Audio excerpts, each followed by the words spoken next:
Good day, everybody. Welcome back to RCL Breakdowns. This is Season 11, A Division, Week 8. The final week to determine who goes to B, who goes to playoffs. Find out now, I guess. And I'm joined by one of our top tier players, Mr. Lance, to go over some of these games. Thanks for inviting me, Arbok. It's been a while. I am extremely happy to be here. We have some amazing games. You guys are going to enjoy these. Sure. Do you want to start with your speech that you've made for our dear friend? Yeah, so for those who don't know, this season's been a little rough for a few players. A few players have just kind of hit a wall and decided this game's a little too hard for many different reasons. Some have left temporarily because they got outlucked. And uh, anyway, I felt that my story could help some of those people since I did quit competitive Mons for a year and I came back and I changed my mental and I did become a stronger player. So I just wanted to share some of the lessons that I learned, and I wish I had heard this type of speech when I left. Um, Not gonna go into a lot of detail, but so when I started Draft League, then I never spent more than 2 hours on prep, and I was still able to win half the leagues I was part of. I was with some friends from my YouTube channel in my first league. The second league, that group expanded, got some more competitive players. In fact, LET at one point was the highest ELO draft league among recorded draft leagues or something, and I won 2 out of 3 titles there and had 3 finals appearances. Fuck yeah. And so, yeah, I I was running off of raw talent back then. I played a lot of games. My skill wasn't as good as I thought it was, as I would learn later, but I played in some tournaments at that time. I was able to place top 8 in multiple different tournaments. One of them was a qualifier for Singles Worlds. It wasn't sponsored by Pokemon. It was just people who love this format wanted something similar to Worlds. So I didn't play in enough leagues or enough games to qualify normally. So they did a last run tournament. If you want to join Worlds, finish top 8. So I joined that and I finished. So I was kind of thinking I was hot stuff at this time. Just I didn't realize what my game was lacking at that time. But what ended up happening was I didn't perform well at Worlds. I was kind of burned out. I didn't realize that 12 Pokemon drafts were a completely different game from 8 Pokemon drafts. And I drafted poorly compared to the competition. And uh, anyway, there were a few other things that just got me not enjoying competitive Pokemon. Like a couple other leagues I joined, I had to do playoff rematches. Like I brought my best stuff versus them in the regular season. They knew what was coming. I knew what was coming. And I just was not like preparing for those rematches was a chore and I just didn't want to do it. So anyway, I ended up leaving for a bit. When I came back, it wasn't exactly easy. Uh, the comeback story, the reason I came back when I did, is another long story, but I decided I was going to do some soul searching, figured out why I thought I was so good and I didn't perform well on the top stages. Was it I was good and I got a lot of bad luck on these tier stages, or was I bad and I got a lot of good luck in these high competitive leagues? Stuff like that. I started asking the right questions, and my mental was able to get stronger. So, like, better understanding trades. What is a good trade in Pokemon? Is this Pokemon on my team worth that Pokemon on their team? What is a good turn for me? What is a good turn for my opponent? How do I give my opponents less free turns? How do I give my sweepers better support when I draft? Just all those types of questions. And yeah, I was able to come to terms with I was good in the past. I took a lot of shortcuts. I didn't prep correctly. I didn't draft correctly per se. And a lot of that was just talent carrying me in the early days and just asking the right questions, really evaluating what was going on. I was able to come back stronger and find a love and enjoyment for this game again. And Ziggy, take as much time off as you need, and other players in our league. Next gen is going to be really fun. I'd love to have you guys back next generation. Yeah. Say I'm actually gonna be going to see our good friend Ziggy tomorrow afternoon with one of our other IRL close friends. And I'm definitely gonna be telling him, hey, Lance has some things that he would, like you to hear. So make sure you watch the video. But yeah, Appreciate that. no worries at all. Definitely understand. I know Gray has had similar sentiments in the past that he's told me and Ziggy about. Um, and I definitely do expect him to not have a year off. I would be surprised, but whatever he needs, of course. But I definitely expect him to come back probably by the end of the year or so. He just needs some time to himself. Okay, good to hear. Yeah. But that's just what I expect. Who knows what will actually happen? All right. Well, bit of a somber note to start the video with. Shall we get into it? Yeah, these games will be much better than that rant. Yeah. All right. Starting us off, we have Almighty Absol going, or Josh, Ginger Josh. There's two Joshes now. This is gonna get confusing. Going up against Bacchus, also known as Paris Leafeons, and I actually beat Bacchus in our mock for this game. However, I did it with Landorus, because I'm not gonna lie, Landorus beats his team surprisingly well. Of course, it gets outsped by Moon and Wake, but if you can just not die to those guys, he doesn't actually have any switch-ins. You know what I mean? It was a weird mix set with Earth Power, Psychic, and Nasty Plot and Crunch. Yeah, it was a little goofy, but I really fucked with that team, that set. However, Josh surprised us by bringing Moltres, which in hindsight is kind of not too bad going up against a Sun team. You get extra power.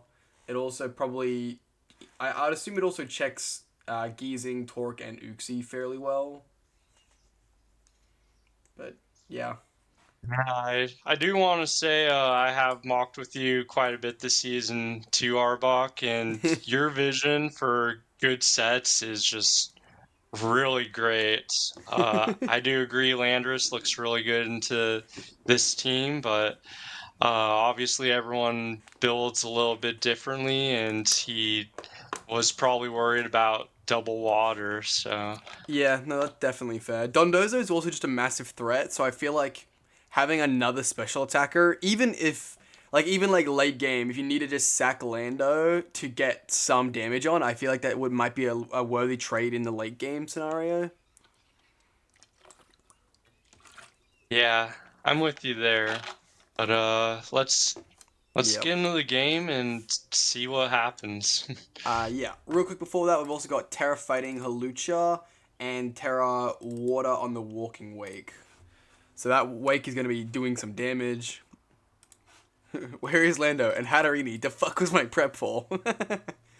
I love it. However, we have a turn 1 fuck up as he just gets knocked off and dies.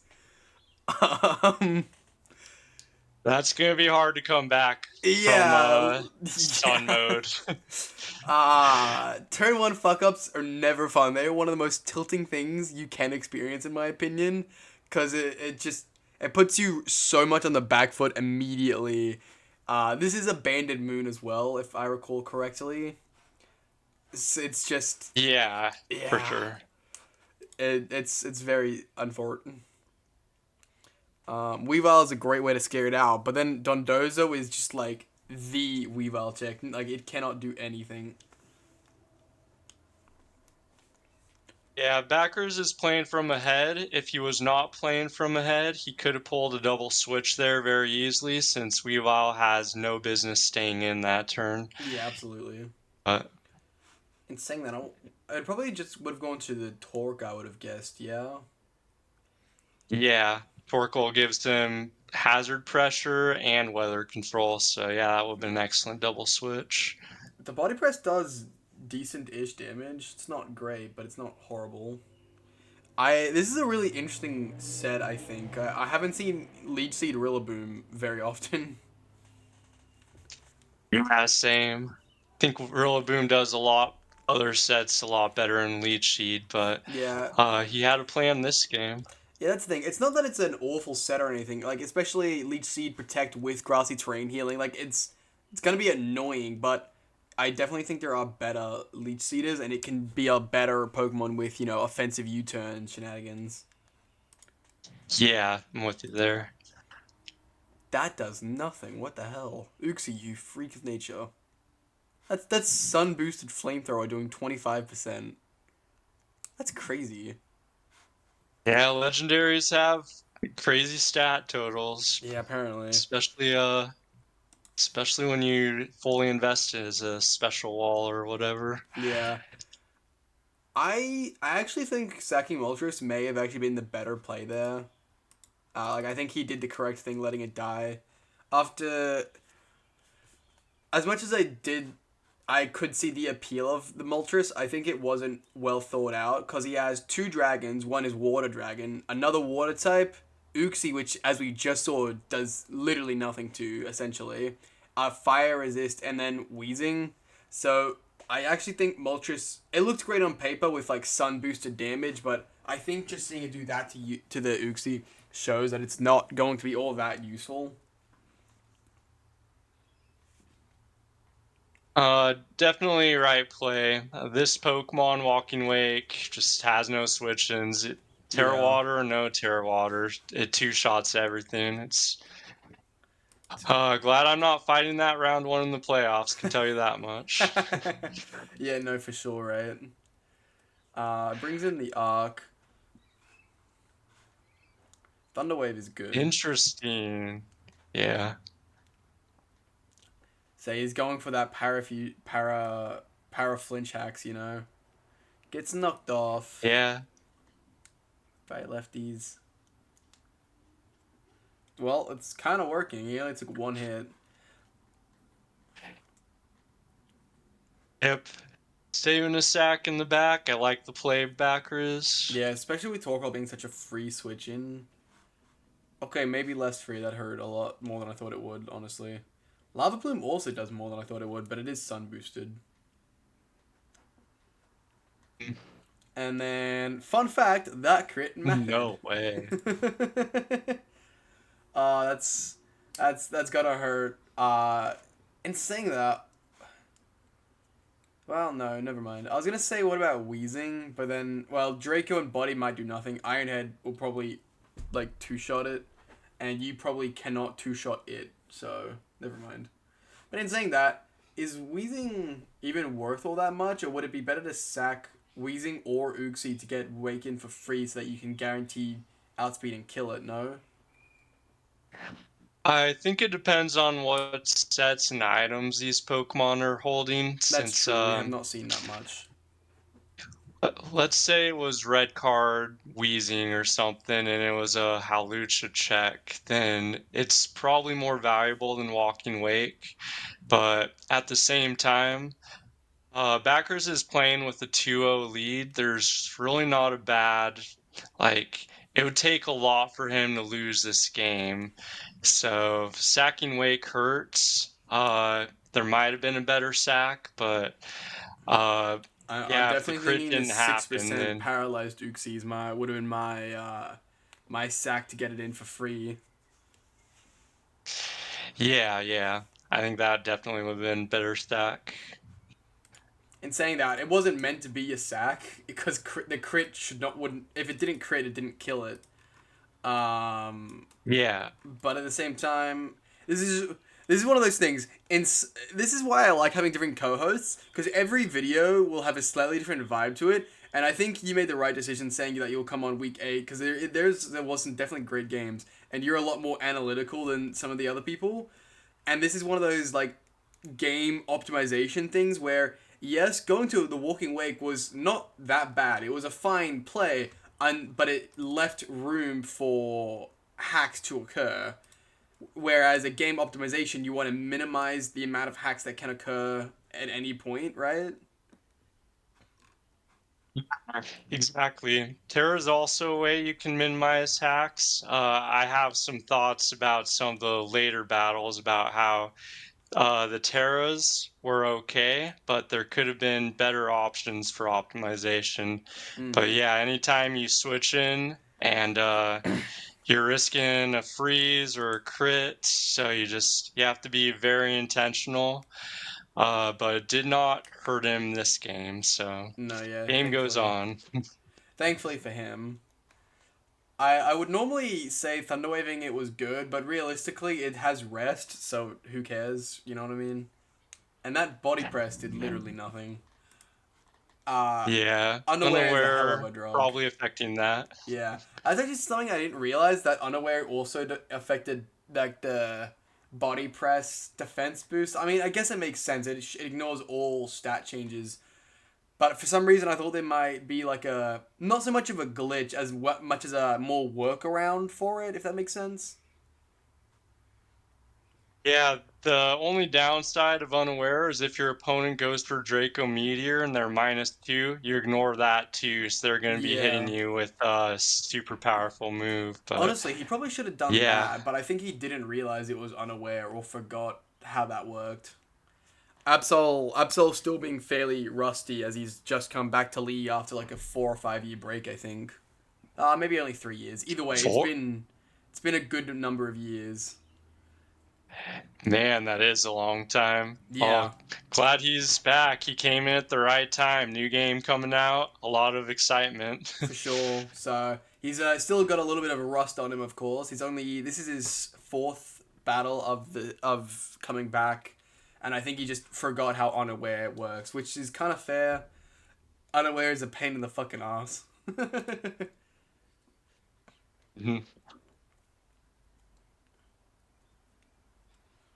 Yeah, I think Weezing is meant to be his Rilla answer. That's the second time he brought it in. Sludge Bomb will probably hurt.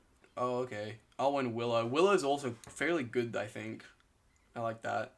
Yeah, really good in this team of physical attackers, most definitely. Oh, for sure. Turn 1 poison's fun. Fuck your healing capabilities. Honestly, drum beating's not even that is like especially with the Roaring Moon and well, Wake's already dead, but honestly, I think had he gone for the Landorus like I thought would have been best, I think lowering the Moon's speed so that Lando could revenge would be really good.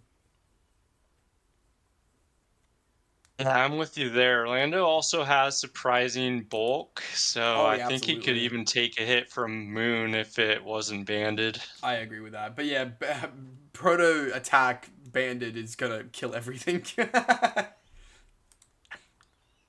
Yeah, for sure. And Okay. here's where he has more smooth brain moments with lack of remembering unaware exists.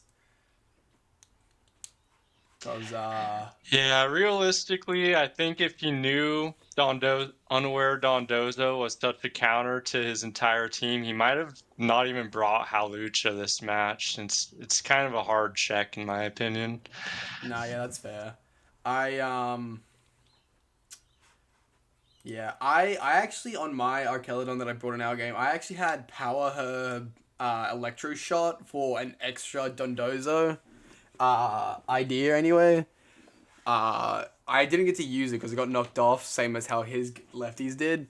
I just wanted to mention it because I thought it was really fucking cool. I was proud of that cook, you know. Yeah. Um, Yeah, Archaludon has like 10 great stats in my opinion. I love that Pokemon. mm, However, some of them are harder to bring in Draft League than others, for so sure. I never had a chance to use that. But yeah, that's really creative set in the right matchup. Yeah. I will say I don't know if I agree about Halucha not coming. I definitely think it should have come. I just think it was a he had to have it in his game plan to have Dondozo be very low prior, or even potentially being mold breaker because I think he outspeeds 368. No, he doesn't outspeed Moon. He does outspeed Wake, but again with drum beating, if that's your plan, you could definitely find a way to make that happen. Does Halucha get Mach Punch? I feel like it should, but I it don't doesn't. believe so. Yeah, I feel like it Yeah, should, I'm but with it you. doesn't. Either way, though, if it was Mold Breaker, it could also work because there's only one Pokemon that outspeeds you. Maybe Speed Wake, but I don't know if he would have brought Speed Wake because Wake already outspeeds basically his whole team, which is also why I Yeah, believe he went for the special attack boost set. I'm with you. Mold Breaker Halucha can work in this team. My reservation, if I was building with this team, is how much setup does Halucha need to get going? In my opinion, it might be 3 turns in like 4 different conditions before it can win. Whereas a Pokemon like Hatterene on paper, in my opinion, actually runs through a backer's team almost completely. Yeah, he was Banded definitely scared of Moon is Hatterene. really the only thing he brought for like All Mind Hatterene, but uh yeah, if I was building, I probably would have tried to build a team around Hatterene, and I think might have been more successful. Can set up on Uxie, can set up on Torkoal really easily. But Yeah, no, that's yeah, fair. here we are. We're different players. See the game a little bit differently. No, yeah, for sure. And that's also one of those things where I know I'm in the middle ground because I don't know what the hell how the hell to use a Hatterene at all. It's just like it's not a me Pokemon. Like I don't know how to make bro exist. Yeah, I can understand that. Yeah, Well, we get a 4-0 win. The indeed. game had an interesting middle. It looked like it was could reach a turning point, but Dondozo proven too much. Yeah, bulky waters with unaware is just too much. And this is one of those things that I know I might disagree with a little bit, but I know the consensus is against mine. In that Terra bulky Pokemon, like a lot of people I think undervalue them. But like something like Dondozo here, if you can Terra Dondozo, which it is allowed, it's like 11 points or something, so it's so cheap. But like if you Terra Dondozo into like whatever you need for that matchup, I feel like it can be basically unkillable if used correctly. Like I don't know, it's crazy to me. I'm with you. Actually, I think it was last season. we had Terra Clodsire, and that Pokemon was a royal pain to prep Oh for. yeah. Because, like, when you're prepping for Terra, in theory, you should figure out what you're going to do against 18 different options. Albeit some are more likely than the others, and like it's impossible to plan for 18 different Terras, but Yeah. defensive Terra, when used correctly, is a royal pain. But I actually find defensive Terra a lot easier to prep for than offensive Terras, but that might just be me. Mayhaps. Um, I'm trying to think on that one from my perspective. I think it mostly depends on the matchup, to be honest. In some matchups, I can be like, yeah, if they run like Terra, I don't know, fire into me, I'm just gonna get railed. How do I stop that thing? But in other matchups, Yeah. it's like, nah, Uh, yeah, it should be fine. It doesn't have the power it needs or something. Yeah, I'll go into more detail on that point when we go over my game, since I found prepping this week especially kind of easy since I only had to prep for defensive terras and Hmm. but yeah, any last thoughts on this game or should we go to the next one? Yeah, let's move on, shall we? Next up, we have it's fucking my game. God damn it.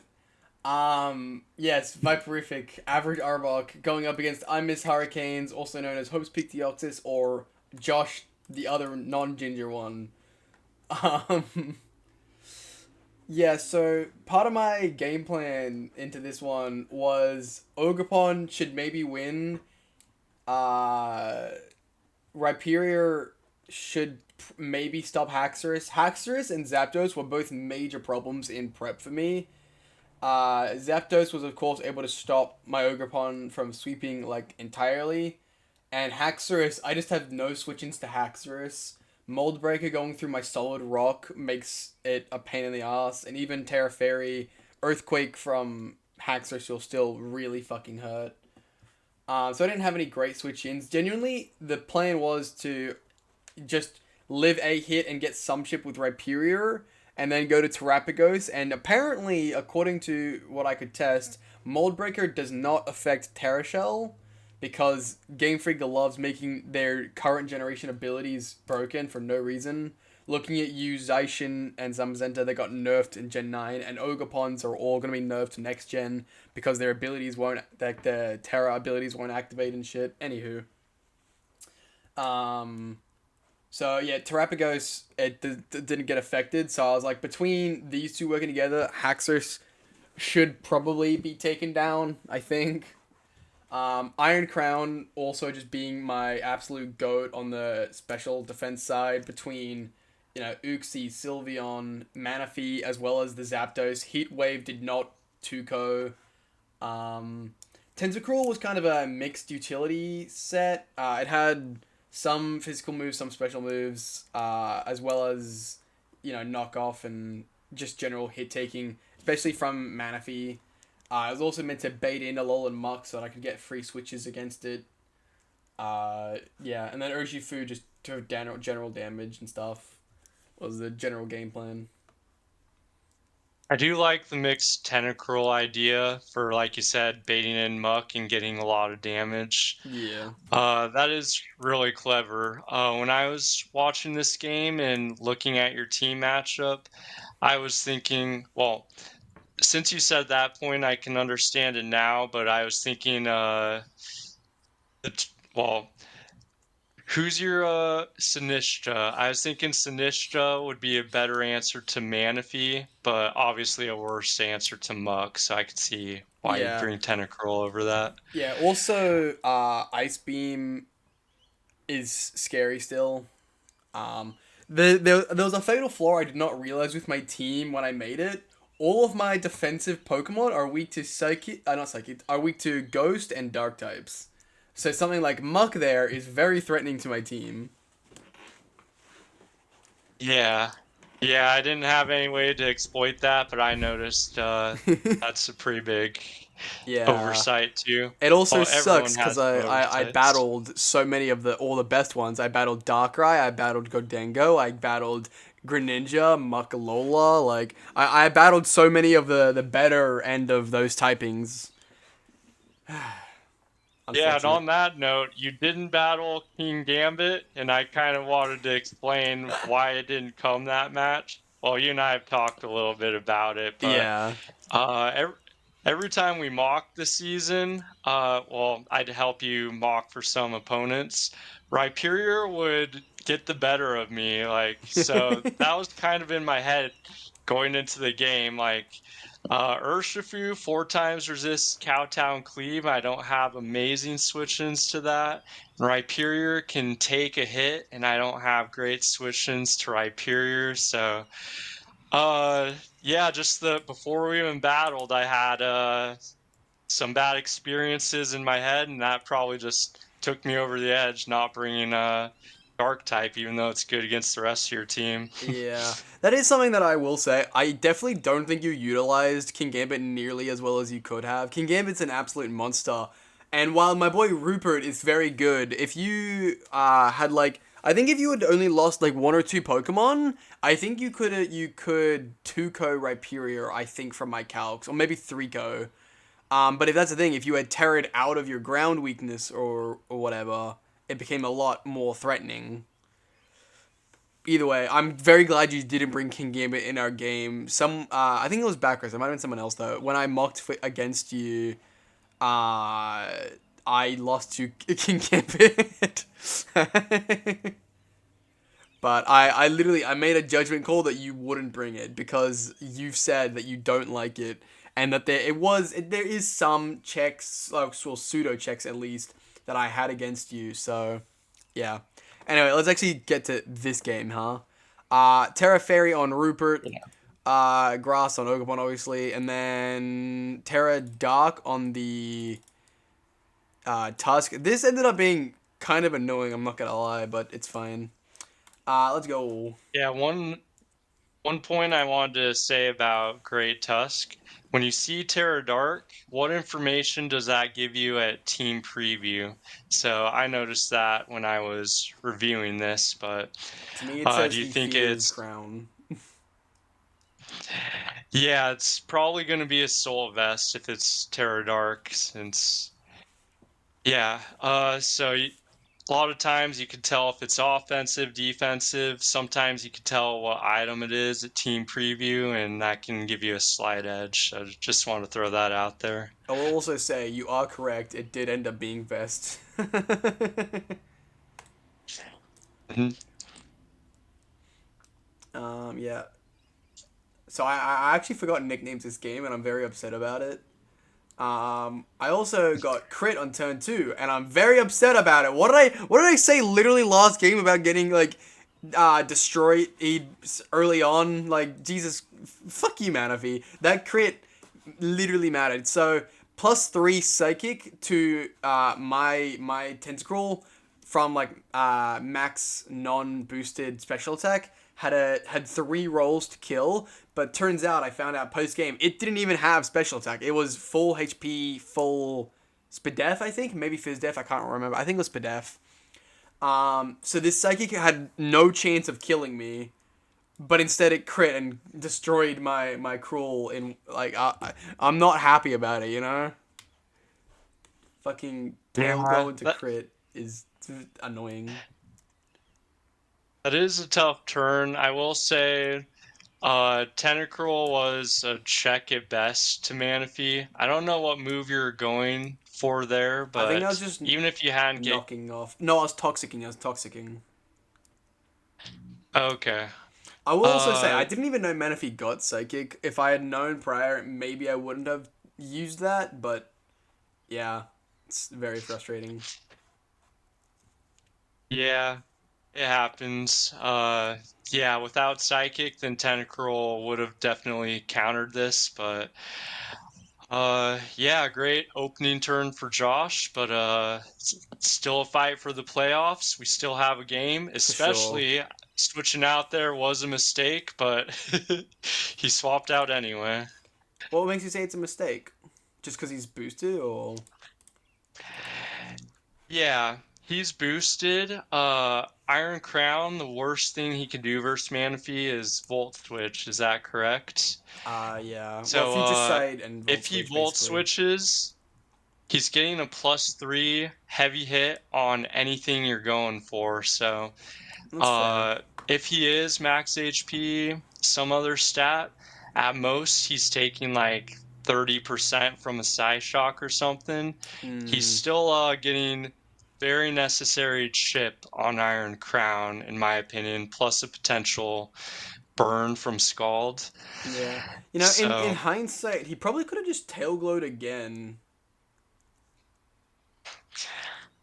yeah, depending on his set, Yeah. that could have been a play too. Hmm. I don't think he needed the health on Manaphy at this point in the game, so I do think switching was a mistake, but he's up and game's still going. Yep. I rock slide there, thinking he might either go to Azelf, predicting the earthquake, or maybe like a air balloon, Heatran, or something else. Which I don't know. Thoughts on if that mattered at all? No, I think it was a mid-ground play. In my opinion, mid-ground plays are some of the best plays that you can make. Double switch if you were expecting an Azelf or something, also could have been a play to consider.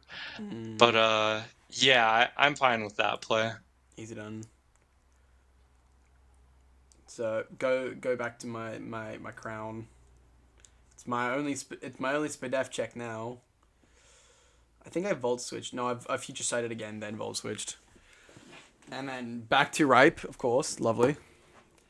Crunch doing nothing. So I'm surprised he even gunk shot. He went for that gunk shot there. Did he expect me to double Yeah. into Urshifu maybe? No, he knew Future Sight was hitting this turn, and he didn't want any of his Pokemon taking essentially a double hit, either a Rock Slide and Future Sight or Earthquake Future Sight. I mean, I get that, So but if I he do had gone think, for Crunch, I think. No, I would. I was gonna say Crunch plus Poison killed me, but no, it didn't. But it would have did put you me. have a Terra on Rhyperior? Yeah, it's Because Terra he might have Fairy, thought but you would Terra. I don't think there would have been much point in tearing a Pokemon at 30% health with no way of recovery. No. Yeah, well, it's kind of interesting. Neither one of you have Terra just yet, and the game's still close, 5-5. Uh, at least on Showdown, Terraring to live a hit and get a knockout can sometimes be worth it. Hmm. But yeah, in League, it's probably a little less valuable. Yeah. I don't know. To me, now that you say it, especially with the gunk shot, and I was fairy, maybe that is what he predicted me to do.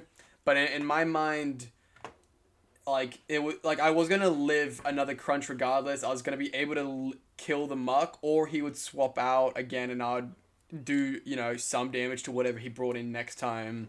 So to me, especially knowing Haxorus wasn't here, Rhyperior had kind of done its job. I was okay letting it get lower. You know what I mean? Yeah, yeah. Okay, yeah. And as I said, it had done its job as far as I was concerned. I let it die. I do think that could be a misplay. Uh, Going to Crown. since Iron Crown, well, no, letting Rhyperior go down. I Oh. don't think it was the worst play. I don't know if it was the best play either, since the game's still close. It's 5-5, and a sack could possibly be really valuable in the late game. So I think going Crown on the Surf might have been a slightly better play, but Mm. uh, I also didn't as want we to just see, let him it's have a probably free not. tail glow again either. Yeah, that makes sense. albeit he's shown once that he's willing to switch out Hat +3 versus Iron Crown, so True. That's true, yeah.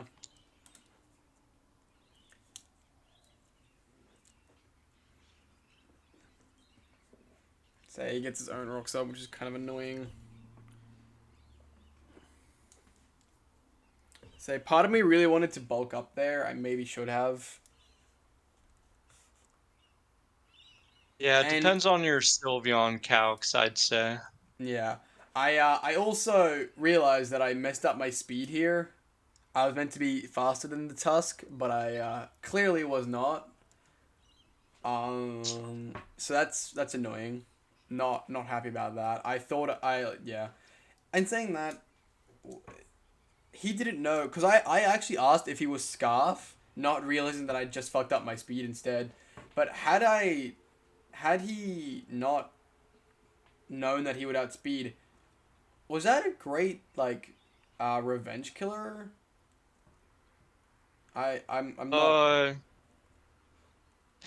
it's a great question. I feel like So, when you have Azelf and Sylveon, you don't need to have used Tusk to revenge kill something that I would have probably done 30% maybe to, or just swapped out had I known it would outspeed me. yeah, it's an interesting play from Josh. I can understand it. His game plan with Sylveon, as we'll see in a couple turns, is he wants it healthy to be able to yawn Terapagos. Mm, So if he brings it in versus Urshifu, he's risking a flinch from Ironhead that can two-shot. He's risking valuable health where he might get knocked out from Terapagos. I do think going into Tusk here is probably a little more consistent, well, a little more reliable than Sylveon since you were -1 defense. Tusk can knock you out. He was probably expecting to take about 50% on Tusk and knock you out, at which mm, point he keeps Sylveon healthy, and then Tusk is healthy enough to knock out Terapagos while it's asleep. that's fair. I would also then like to point out Azelf will just outspeed, and if it like depends on the set, but I don't know if I'm facing an Urshifu and something has fairy coverage like Dazzling Gleam and Azelf, I would usually bring that. Yeah, if he's not Colbaberry, I think because he led with Azelf, it was probably Scarf. If he's not Colbaberry, he doesn't want to take Sucker Punch, not knowing your item. So, I Azelf could see have been a that. play too, but I can see probably that. not this game. Yeah.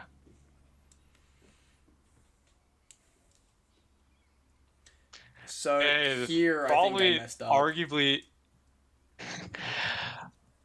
sorry to interrupt you. I was gonna say the MVP of the season right here. This grass ogre pond, everyone has had a major headache versus this. Probably the best ogre pond in our league right now. Honestly, maybe. I don't know. The water pond that Warpig was using went pretty well in some games too. Yeah, yeah, that's probably number two on my poll. Yeah. So here was big mistakes from me. One, I miscalced and thought that I didn't kill Great Tusk after the Terror. Two, so I went for the Spiky Shield because I knew after the Spiky Shield damage it would. But turns out I forgot, when I was calcing, I forgot to do the minus defense, which meant after Terror I did kill it. Also, I was afraid of a close combat killing me. It had like 2 or 3 rolls to do so. Um, Turns out it didn't have that much attack, so it actually didn't have the ability to kill me. And 3, I didn't even consider him swapping out. I really should have. I really should have just gone for the SD. If I'd gone for the SD and this wasn't Scarf, then I probably won, I think. I'm again bringing my favorite Ogerpon Meadow plate bullshit. Um, yeah, so I go for the SD here because I know that he can't kill me. Now I think I misplayed after this. I choose to stay in and do damage. I probably shouldn't have. I think I should have gone to the Crown, which in saying that is probably why he swapped to Heatran. He expected me to go to Crown, as Crown is such a great Sylveon check. Also, he was expecting grass move. I think Heatran obviously lived a grass move from that range, so it That's was true, a yeah. doubly safe play. Yeah. But what I should have done is swap to the Iron Crown. I would have outsped the Heatran. I could have Volt switched back out. And, I mean, it depends what I think he would have gone for. But I probably should have then gone into the Terrapagos and Earth Powered, I would say. Or even if it just kills Terrapagos, I then could have gone back into Ogerpon and used Stomping Tantrum without being asleep.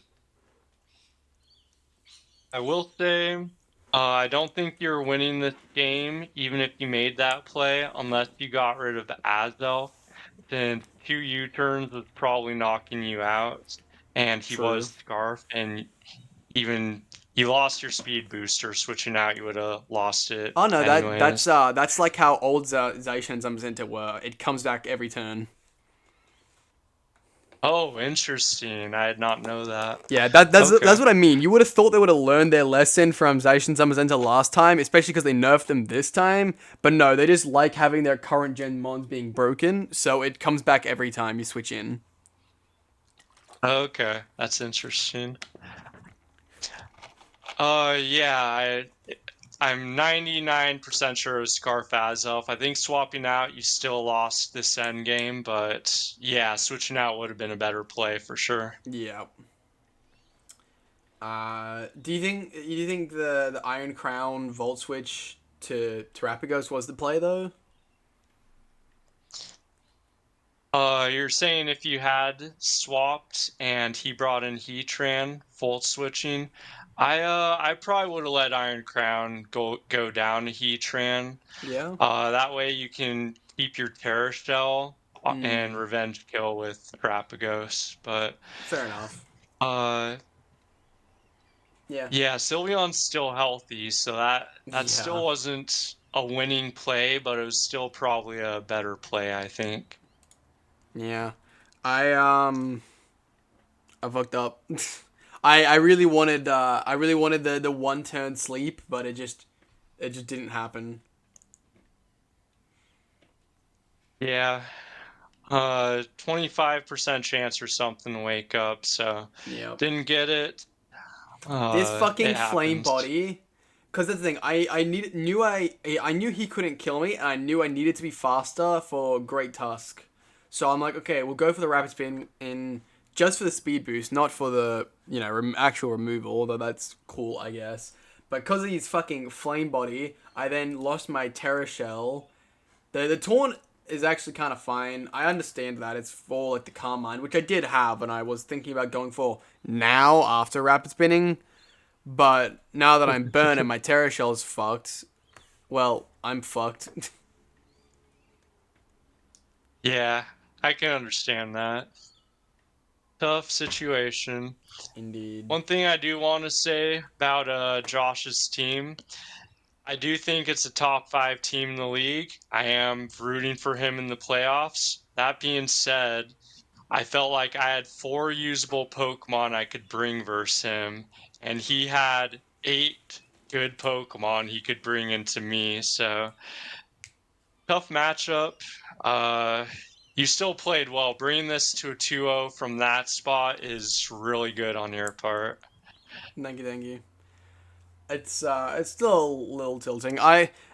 For a long time I would always say Josh is better than me, even when he was in B division, and I was just happened to beat him when I needed to and get to A division. But for a while I was kind of because I actually had a pretty decent win streak against Josh. I was actually like, you know what, maybe I am too hard on myself or too rooting for Josh. And I was starting to think, maybe I just actually am better, especially with my last, 3 seasons being, very consistent, good improvement. And then this game happened. I'm like, maybe I was getting a little cocky and, didn't go well for me. The Sylveon's the bane of my existence. All it did was yawn twice, and it was the bane of my existence. Like, damn. Yeah, yeah, his team is really well built. Like I can tell a lot of times you can kind of gauge how good your opponent is on a few factors. How much synergy it has.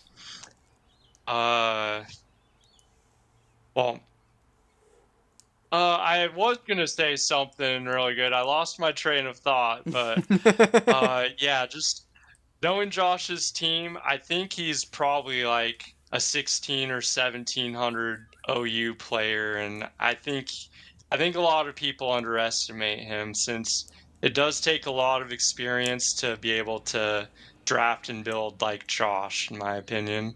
But good luck in the playoffs. Looking forward to good round one showing from you, Josh. Indeed. Alright, next game, we have our Ziggy fill-in, because it was more interesting than just giving him forfeit losses. This is Duat, Ashton, Man, just playing as Ziggy's, Sydney Swannas, yes.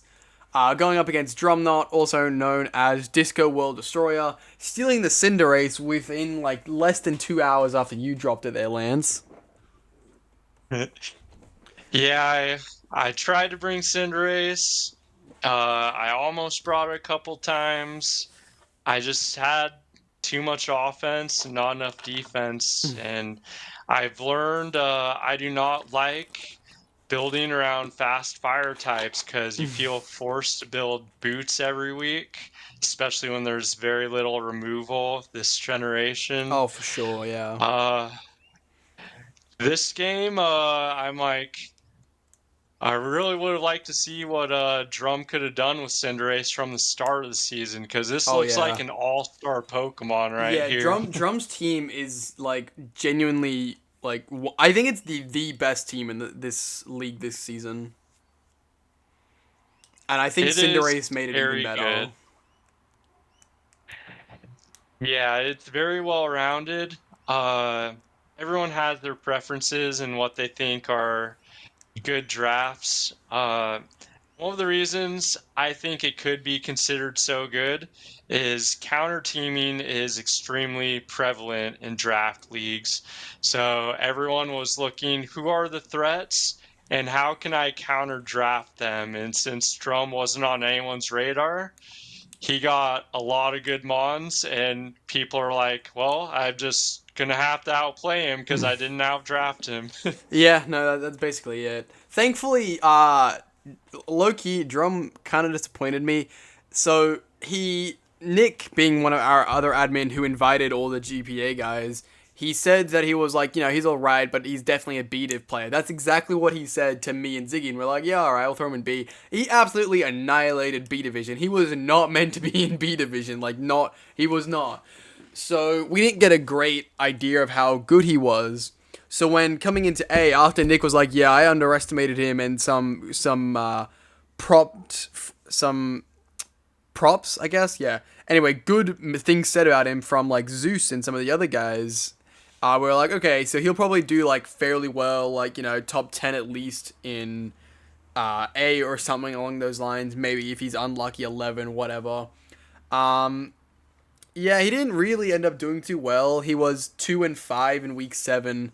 And had this actually been Ziggy, I think Ziggy, assuming Ziggy could have gotten his head out of his ass, I think Ziggy would have had a fairly decent time beating him. I think Ziggy would have won had he not been fighting himself more than anything else. Yeah, it's tough to say.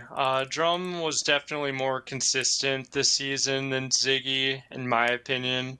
But yeah, I think Ziggy's, based on what I know about Drum, I would say Ziggy is the better player. Yeah. In saying that, Duat was like 3rd last in B Division last season, and in GPA he's like 4th in their lowest division as well. Oh, sorry, 4th last, not 4th. He failed to make the their Indigo division, or basically their C division playoffs. So he's not doing too hot. So spoiler alert, he doesn't do well. He does have a Fairy Raging Bolt, and he didn't bring his other Terra, going up against a Dragon Bird guy. Low-key, I'm actually here for Dragon Tornadus. I fuck with that. Resists Ogerpon and Raging Bolt. I mean, it doesn't, and then it just outspeeds and will hurt Enamorus or just U-turn out. Honestly, I think Dragon's pretty good here. Yeah, I'm a big fan of both these Terra choices. If you look at everyone's Terras this week, I think these two were among the top as far as choosing their Terras. Alas, let's get this game started, shall we? Say, great lead from Duot, huh? And, I mean, that wasn't that much of a prediction. He went for the rock move against the fire type. But I'm here for it because it, played for both Taunt and Dragonite coming in on an Earthquake. Hell, even low kicks. Man, Edgequake is such good shit. Like, what the fuck, man? Edgequake hits 5 out of 6 Pokemon super effectively here. Like, damn. I still like Bolt Beam a little better, but Edgequake is probably number 2 on the Oh, yeah, for sure. synergy Bolt Beam is scale. better. Don't get me wrong. But, yeah, Edgequake is definitely... The Edgequake is still very threatening, but I do agree Bolt Beam is better. Yeah, I do want to say I do think Max Physically Defensive Dragonite is one of the 5 best sets that any Pokemon could have brought versus the other opponent. So kudos to him on the building side, since it does shut down SD Ogerpon for the most part, shuts Yeah. down Lando, and yeah, kudos to Drumknot for finding this set. Excellent find. I do also like the Thunder Wave. It did well. Ironhead doing nothing. But here we have, again, Paraflinching, but this time from Serene Grace. So good luck, Primarina. Oh, he just fucking leaves. Cowardice. This is the best played Jirachi we've seen all season, too, so I am Yeah. all for this game. No, yeah, that's true, actually. Thunder Punch there is kind of fucking fire, though. Yeah, agreed. In saying that, I don't even know why he was Thunder Punching. If he had Terrid, you would have done less. Or if he had swapped to the ground type, which you can't, from what we've seen, you can't even do anything to anyway. So I don't know why you... Like, Thunder Punching once there for a shock, I think was good. I think Thunder Punching a second time wasn't great. Yeah, I think once he showed Thunder Punch, then I don't know his full set, but he could have doubled, he could have Iron Headed for a guaranteed chip, or U-turn if he did have it, I think would have been his best play. Yeah, that's what I mean. I like it as a surprise, like, boo, here's strong damage, but I think clicking it a second time, especially when Terra and Treads were still right here, wasn't great. But that's fine. Mm-hmm. Yeah, Lando is a pretty good check to Treads. It's a Scarf Lando, alright. He doesn't do the correct thing like he did last time. But honestly, I don't know. I feel like this kind of prediction was very 50-50. Do you predict the swap and do good damage to D-Knight or Torn, or do you does he predict your prediction and stay in and then does nothing? You know what I mean? Like it's hard. I can see that. Yeah, I do want to say Tusk gets Ice Spinner. Doesn't Treads get Ice Spinner too? So I don't think so, actually. It might, but I don't actually think so. Okay, Donphin doesn't get it, so yeah, I guess it's possible. Again, Thunder Waving into the Treads. And we're back at it again. Does he Edgequake, gang? Which one does he do? He does get the Stone Edge, but again, it doesn't matter anymore because Multiscale got broken. Then he crits, and he Earthquakes. Drumknot, what are you doing? Overpredict. Yeah. That's gotta hurt. Yeah. Back to Lando again. Doesn't Earthquake this time. Stone Edge finally misses. Yep, back and forth game. Still anyone's game at this point. Oh, absolutely. Yeah, I definitely think sacking Rachi was probably the play there as well. I think bringing Enam Yeah. here was not great. Why, why did you do that? Did you forget that it gets gunk shot? Did you, I don't know why you did that. I think that was dumb.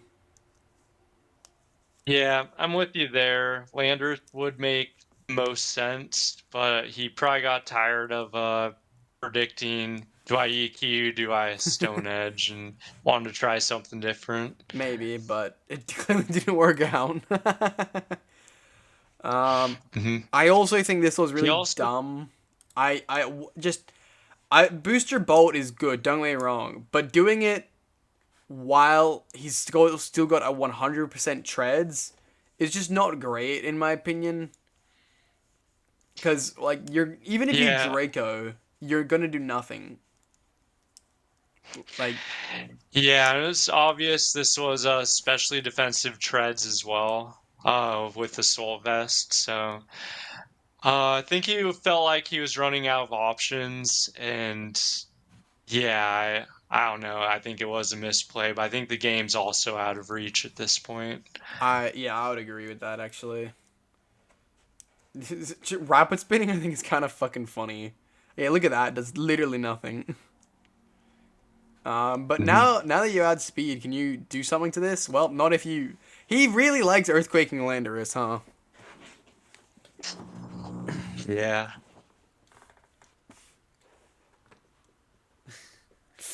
Okay. We're back in this gang. The regenerator is regenerating its up, and he's still living things. This is the Man, longest I've seen Lando live in Draft League. Like this Lando's gone for half the attacks, and man's gone this whole game. literally. Also, I want to point out he's hit 5 out of 6 stone edges. Goddamn. Yep, not easy to do. Yeah, low kicks. Kicking that fucking Landorus to death. That's for sure. I like this SD, but I don't think it's. I think it's a little bit too little, too late. Hey, he lived. Good job. Wow, that also did more than I thought it would. Yeah. This is not a bulky taunt. But yeah, this game is over. Treads beats everything. Okay, well maybe not with a Spadef Yep. drop, but disable. Cursed body clutch. Let's go. Destiny Bond is also kind of fire. Well, not anymore. It's not. Yeah. Oh, that actually worked out well. Yeah. Destiny Bond can play a lot of mind games on people. Thankfully, it's not as broken as it used to be.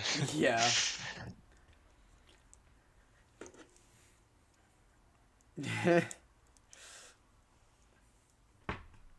Most cracked cursed And body I've seen for sure.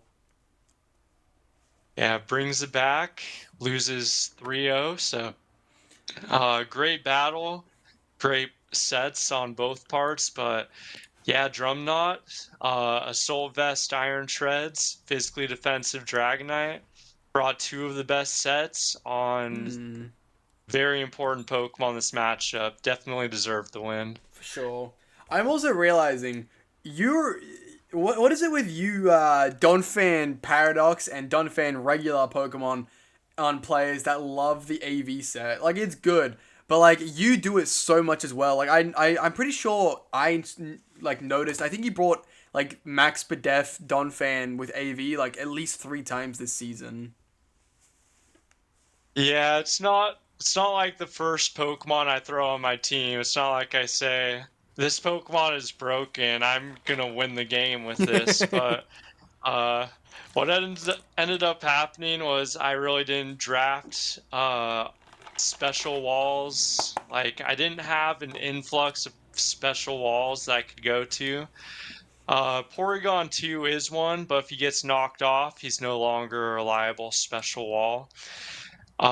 So Donphan, like, if the calcs match up, why not run it? If he can take two special hits and threaten a Pokemon out and put me in a situation where I can make a play, like, That's pretty good, isn't it?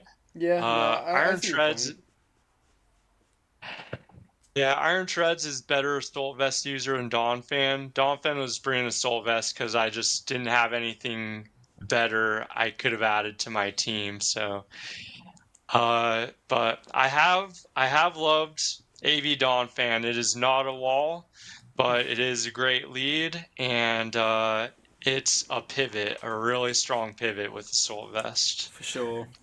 It's just something that I noticed that you love, and here it is once again, you know? Yeah.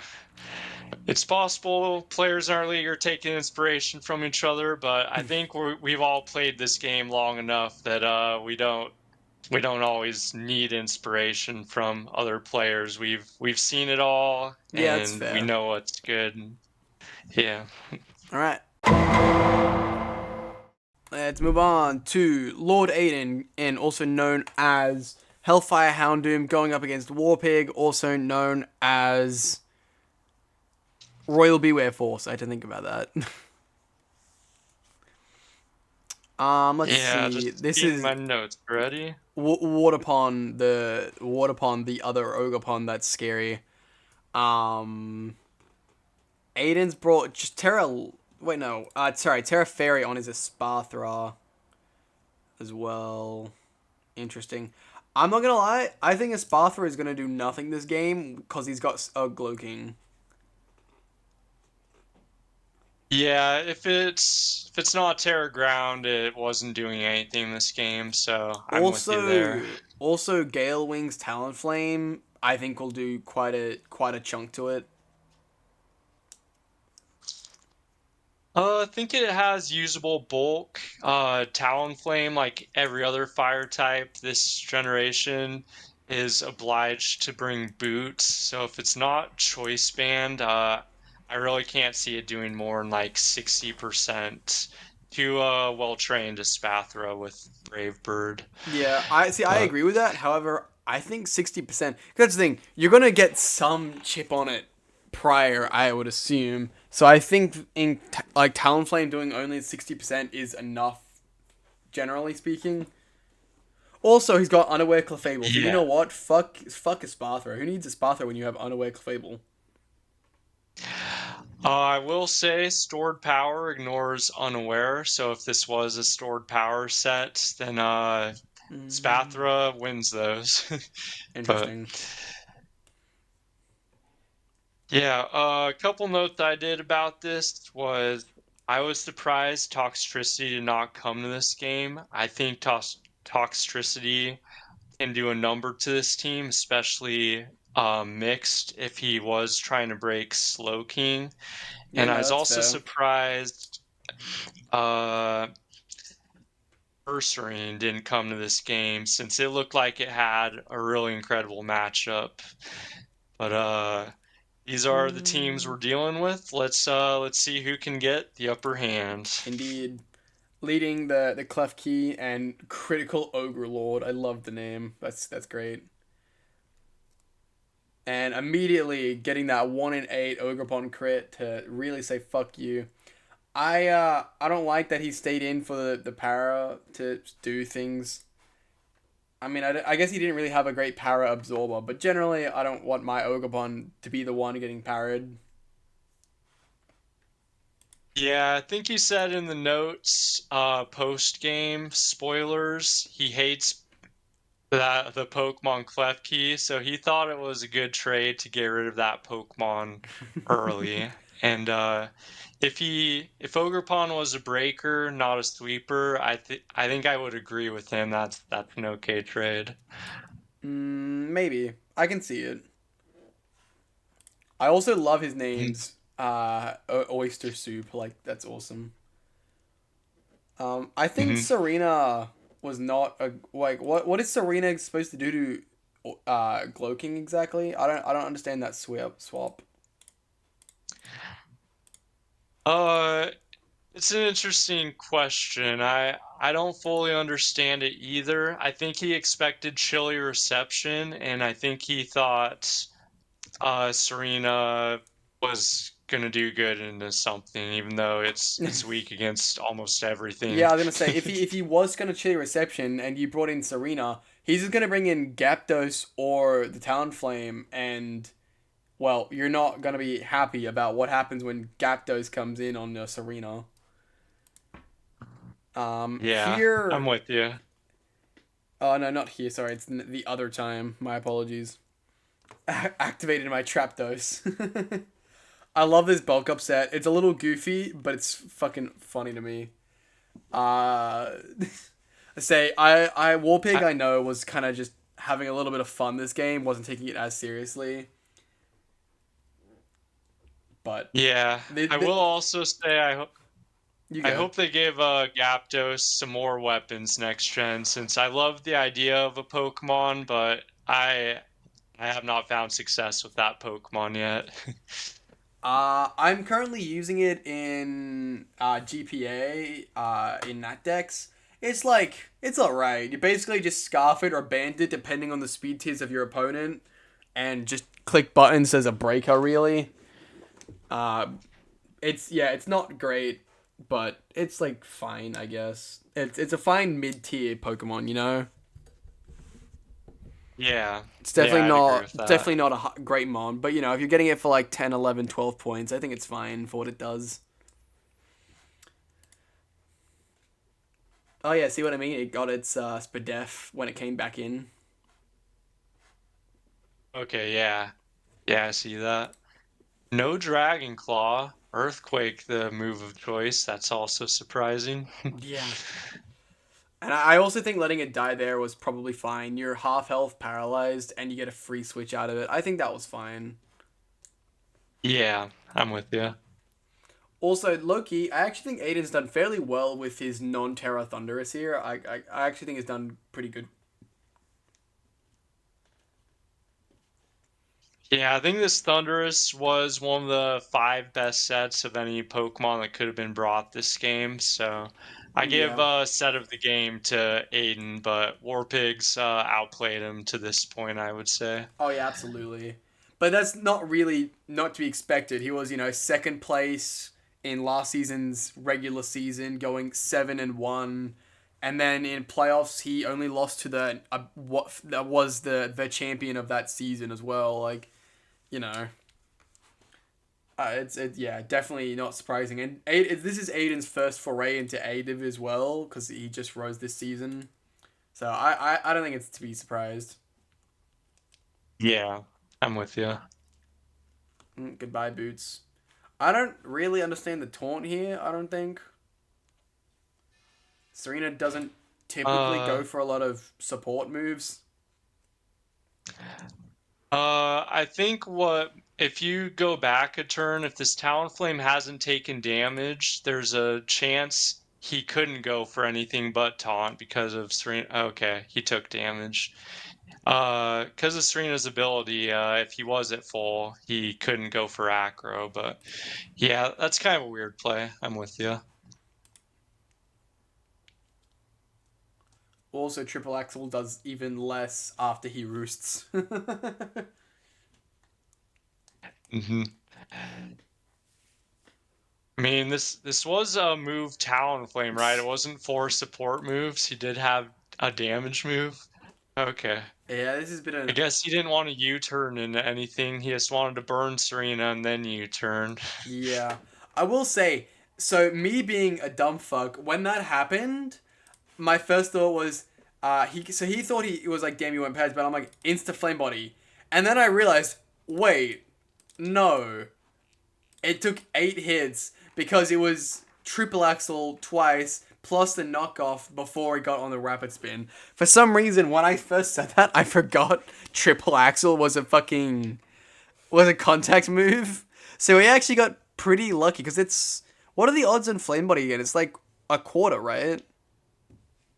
I think it's a third, 33% or something crazy. It could be a quarter. I haven't looked at it recently. Yeah. Either But way, 8 hits is like pretty crazy to get it right. Like damn. yeah, yeah, it should have happened way sooner. Okay, he power Serena whips. trying to do everything it can to bring this game back, but Yeah, Talonflame it just just cannot do way too good. anything. I think this Okay, taunt was yeah, really good. Fuck your calm mind. yeah, I think Protect would have been better there. It was 3 moves, 3 support moves. Talonflame U-turn was his only damage move, so that makes sense now. What just happened? I kind of fuck with this agility in Polion, I'm not gonna lie. Stored power not doing anything. Goodbye. That was second best set of this bring too, because competitive, if he brought Crocodile, this thing could have swept. So big fan of this set. For sure. I don't know why he goes for the second agility there. I think it might be in case Stun Spore hits next time or something. But no, you outsped. You don't need to do that. I don't know. Even still, he doesn't die. Good job, Empoleon.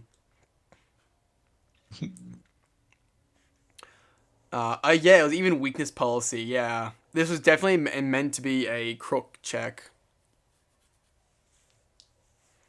Cosmic power. Empoleon's a tricky Pokemon. Like Jirachi, Empoleon's not a special wall, as I learned the hard way a few seasons ago when I drafted it to be a special wall. But it's still a very tricky, very cool Pokemon. A lot of great sets. For sure. 2, 2, and 5. That doesn't that mean that it went like high roll to low roll for triple axle? Like the first 2 hits did the same amount of damage. Yeah, That's funny. probably something like that. Well, honestly, the game Nice I think game, looks guys. closer than it actually was. No. Yeah, bringing it to a 3-0. If Warpig was playing for differential, he easily could have gotten a 4-0, but Yeah. differential doesn't matter this season, so just securing the win. Yeah. Great prep, great game, Warpig. Indeed. Moving on, we have hey, now it's your game. Mr. Lance as Seattle Supersonics going up against Lupus Fluvium, also known as London Umbreons. And he finally did it, guys. He finally brought his gambit. This is like the second time all season. Yeah, prepping for this game.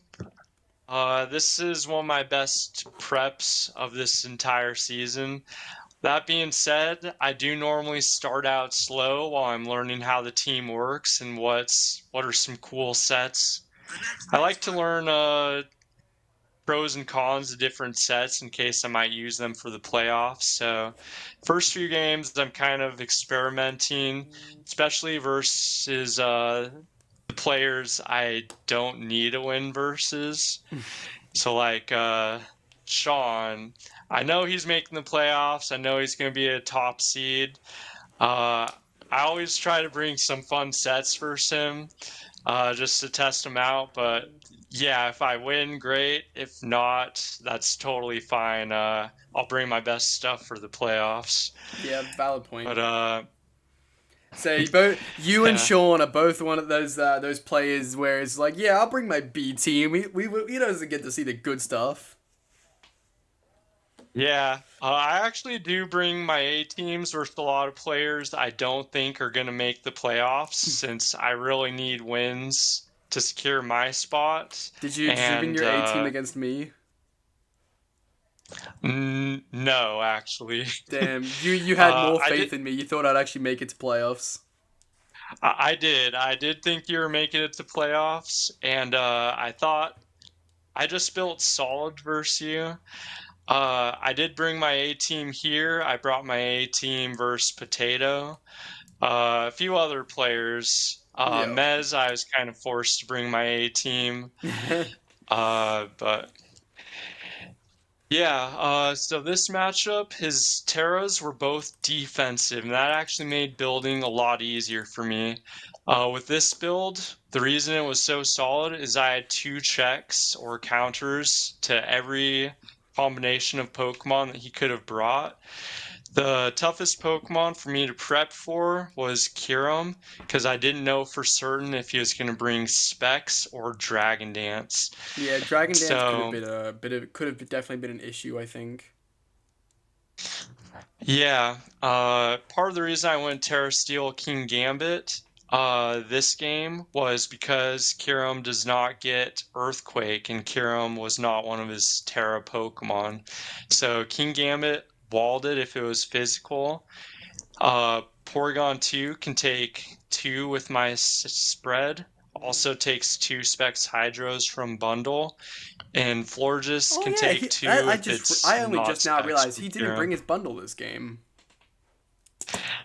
Yeah, I was extremely happy to see that. Mm. I did think Hitmontop was one of the weakest Pokemon he could have brought, so I was loving seeing the Hitmontop at team preview. Yeah, it's like when you're facing Washington when he brings his Brambleghast. When you know it's bad when these guys are bringing Hitmontop and Brambleghast as their removal, because they're just not good Pokemon.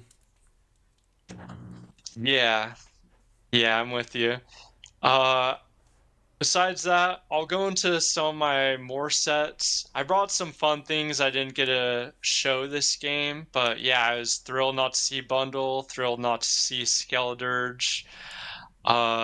But yeah, let's jump into the game. I'll explain some sets as needed. So, turns out he is max physically defensive Caesar. I'm adamant max attack Annihilate. And Caesar was one of the bigger threats to my team. I decided in testing, trading Annihilate for Caesar was a good trade. And I two-shot it if it was max HP. This was max defense, so the crit definitely helped, and this is a guaranteed knockout from here. Say, does Ape get the elemental punches? He gets a lot of them, yeah. Well, he gets. I've never bring Fire Punch since that hits steals and this has close combat, but yeah, he gets Ice Punch, Thunder Punch. I say This Pokemon, knowing me, I probably would have brought Fire Punch for the Sizzle, especially because you just said that you were comfortable like trading Ape for Sizzle. Did Fire Punch not do more than CC? I did have 4 move syndrome on this Annihilate. I Mm, thought Seed Bomb was more valuable than Fire Punch since I there can was a see good that. chance he leads Swampert. I can see that. Yeah, Uh, but yeah, Annihilate is just a beast. I love that Pokemon. for No matter sure. what set you bring, it's a guaranteed trade 1-for-1, and it can 2-for-1 very easily too. For sure. This is the second season in a row that I was planning on getting Ape and then it got taken from me both times. Last time by Gray and this time by you. Yeah, I that's want that sad. monkey. I can see why now. I want that monkey. Yeah, great. Gray used it really well. I wanted to give it a try, and yeah, it's worth it. Mm. So expected Stealth Rocks here, but I take an Earthquake as well, and I don't think he's seen Seed Bomb coming. No, This is why not the fuck does this max. thing even get Seed Bomb? That's crazy. Yeah, this Pokemon gets so much coverage. Yeah. That definitely caught him off guard and honestly, as much as I love to criticize people, I don't even blame the man. I would not have seen that coming. I don't think anyone would have seen that coming. Yeah, it was a cheap knockout, but I'm like, this is worth it. Close combat, 2-shot Caesar. If I can get rid of Swampert, I don't have to worry about slow flip turn, and Mm, yeah, for just sure. speeds up the game if I can one-shot that. Agreed.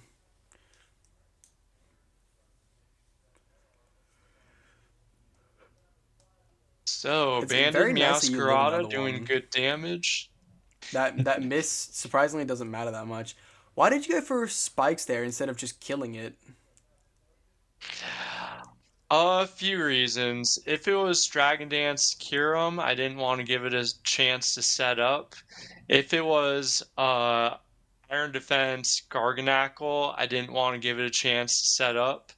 Mm, If I get up hazards, there's also a chance I can bait a spin from Hitmontop, and that's a free turn for me. yeah, that's fair. I can see Uh, that.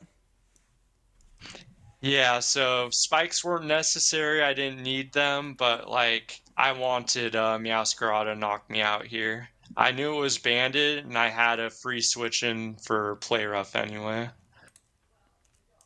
Say the Rocky Helmet got some good work done. Yeah, pretty much the only usable Overquill set. AV is not usable. I've tried to use it, but the calcs are so abysmal. Yeah, honestly, I really wish Overquill had Rapid Spin. It feels like a spinner to me. Yeah, I could see that. It's a ball with spike. It's spin.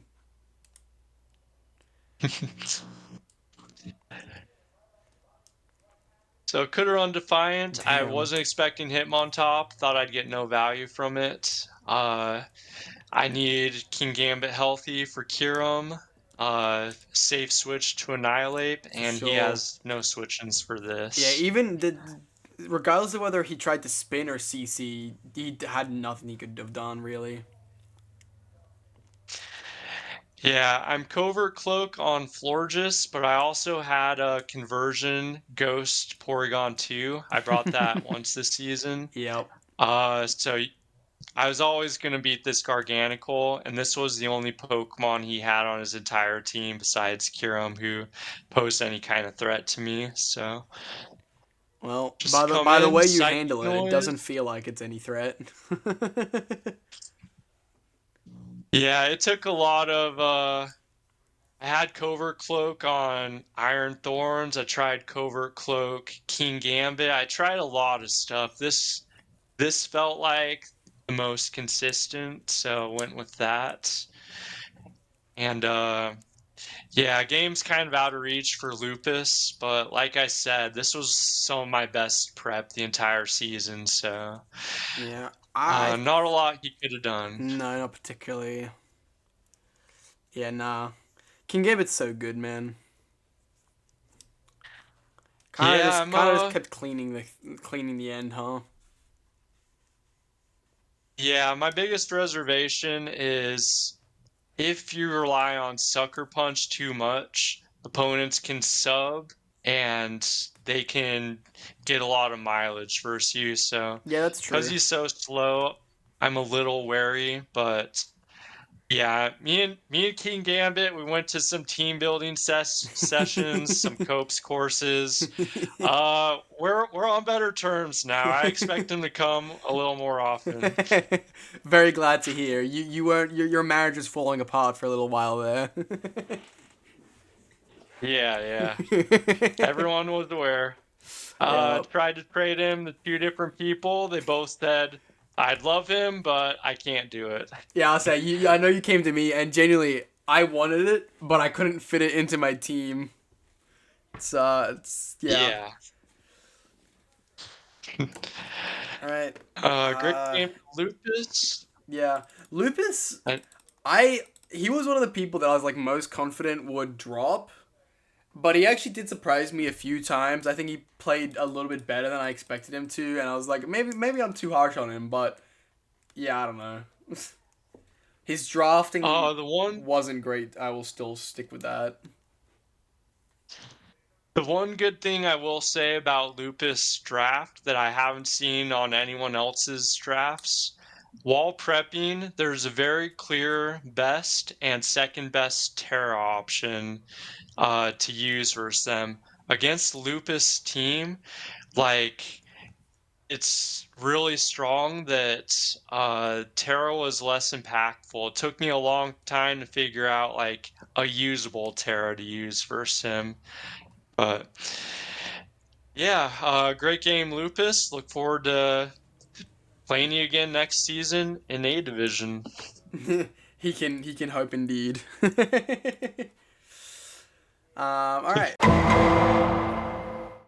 Moving on, we have this was a very big game. Mesmeralda, also known as FC Bayern Munchlaxs, going up against Ooga Booga, also known as Zigzagoon Goon Group or Beyond. Now, Beyond, of course, has been our king of the season. Currently 7-0 going into week 8 here, and Mez is actually, for the first time since season 4, actually, is fighting for his chance in playoffs in this final week here. He's currently 3-4, really trying to make it in. If he can get that fourth win with the RPI, he would have been guaranteed. I think it was like sixth or seventh. He would have been guaranteed. But of course, it's not an easy game. Look at his team is just insane, right? Yeah, this is a well thought out, well constructed team by Beyond, and nice job winning all 8. Uh, yeah, I'm looking forward to seeing who can figure out how to break this in the playoffs. Yeah, for sure, right? Um, yeah, I'm quite liking of the bug Necrozma, to be honest. I think that's good. Yeah, it checks and counters at least 3 Pokemon, so he also has Terra Fairy Jolteon as an option, so Hmm, we'll see which he chooses. indeed. Also Terra Grass on his Zarude. I like I like Mez's name scheme this season. I also really fuck with this trick. Fuck your Skarmory. Now you're basically useless. Yeah, I thought Mez came out swinging. I thought Mez had amazing chances of winning this game after that turn 1. But Yeah. we're gonna see. I definitely think the early game went Not his everything way. went his way. I will say I don't actually think Spikes are very good against his team. Ooga Booga Beyond did quite good with his prep draft in the way that even though he has basically no, actually no, he has literally no removal. He doesn't have any defogger, he doesn't have any spinner, he's got no removal. But in saying that, he's got a flying type, 2 levitate Pokemon, and like toxic spike removal. So in an average team, and all 3 of these are very comfortable to come in basically every game. So it actually turns out that spikes are not that helpful against him, and toxic spikes are most likely going to be removed anyway. So while he can't remove them, his opponents also aren't very inclined to use them, I think. In saying He that, makes some good points. I do think he should have brought rocks instead of spikes, though. I will say that at least. The stealth rocks are Yeah, still useful against everything. Less so, but useful in some regard, as opposed to 1 layer of spike only even touching 3 Pokemon. And actually, oh no, the Pekarunt came in before. I was gonna say this might be Boot as well, just how Peck sometimes plays. yeah. All his grounded Pokemon use boots very well. Yeah. Also, this I remember having some weird interaction. So I'm pretty sure. So this was a clear amulet set. However, I think this is some sort of glitch. They were talking about it in the way that it's not. It's meant to stop the parting shot or something. If it's clear amulet, like it's supposed to stop the swap out, not just the thing. Hang on, let me try and dig up a little bit because I remember them talking about it, but I was a bit busy at the time. Um, Yeah, I can explain my understanding of the interaction too. Feel free. I've actually seen it in VGC. Clear Amulet was a way to stop parting shot in certain formats. I forget who was using it. That's maybe where Mez got the idea. But yeah, apparently the game is programmed correctly. If you're Clear Amulet, then what's supposed to happen is the stats are lowered and then the switch happens. But if the stats can't be lowered, the secondary of the switching out can't happen either.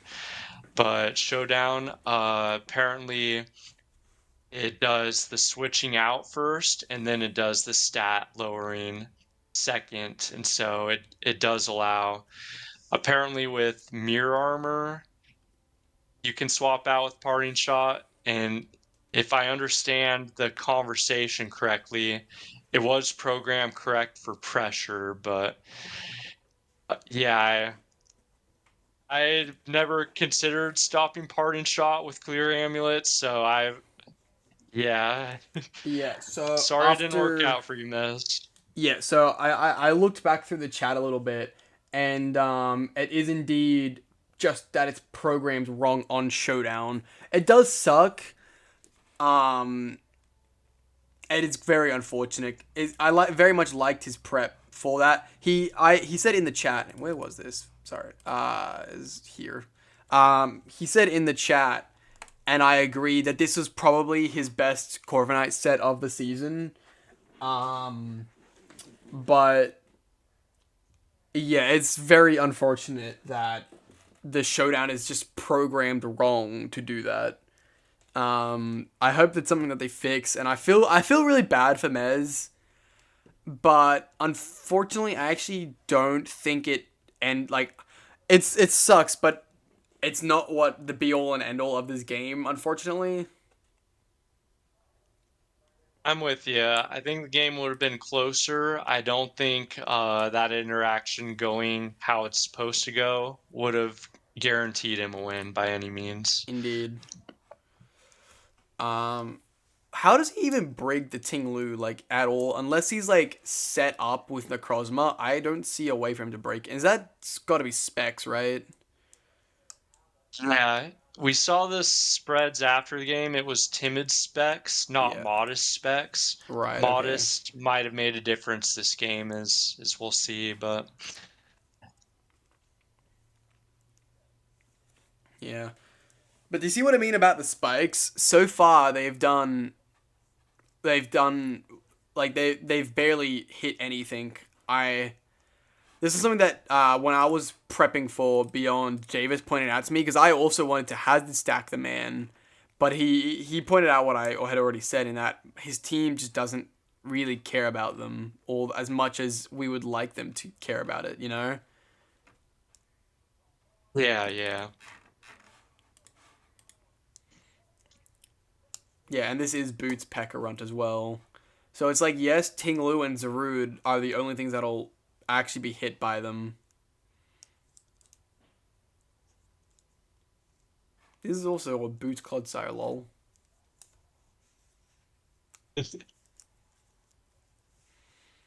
I also think that was a pretty good double. I will. This is a very long game, so I'll just say some of my concluding thoughts during this game. I do think Hydreigon taking all of that chip, the Will-O-Wisp, the rocks, I think that's essentially what lost Mez the game. I think if he'd come up with a better switch in to Rotom and kept Hydreigon healthy, allowing it to it's break, also I Boots think Zarude. that's... It only hits Ting-Lu. That's so fucking funny.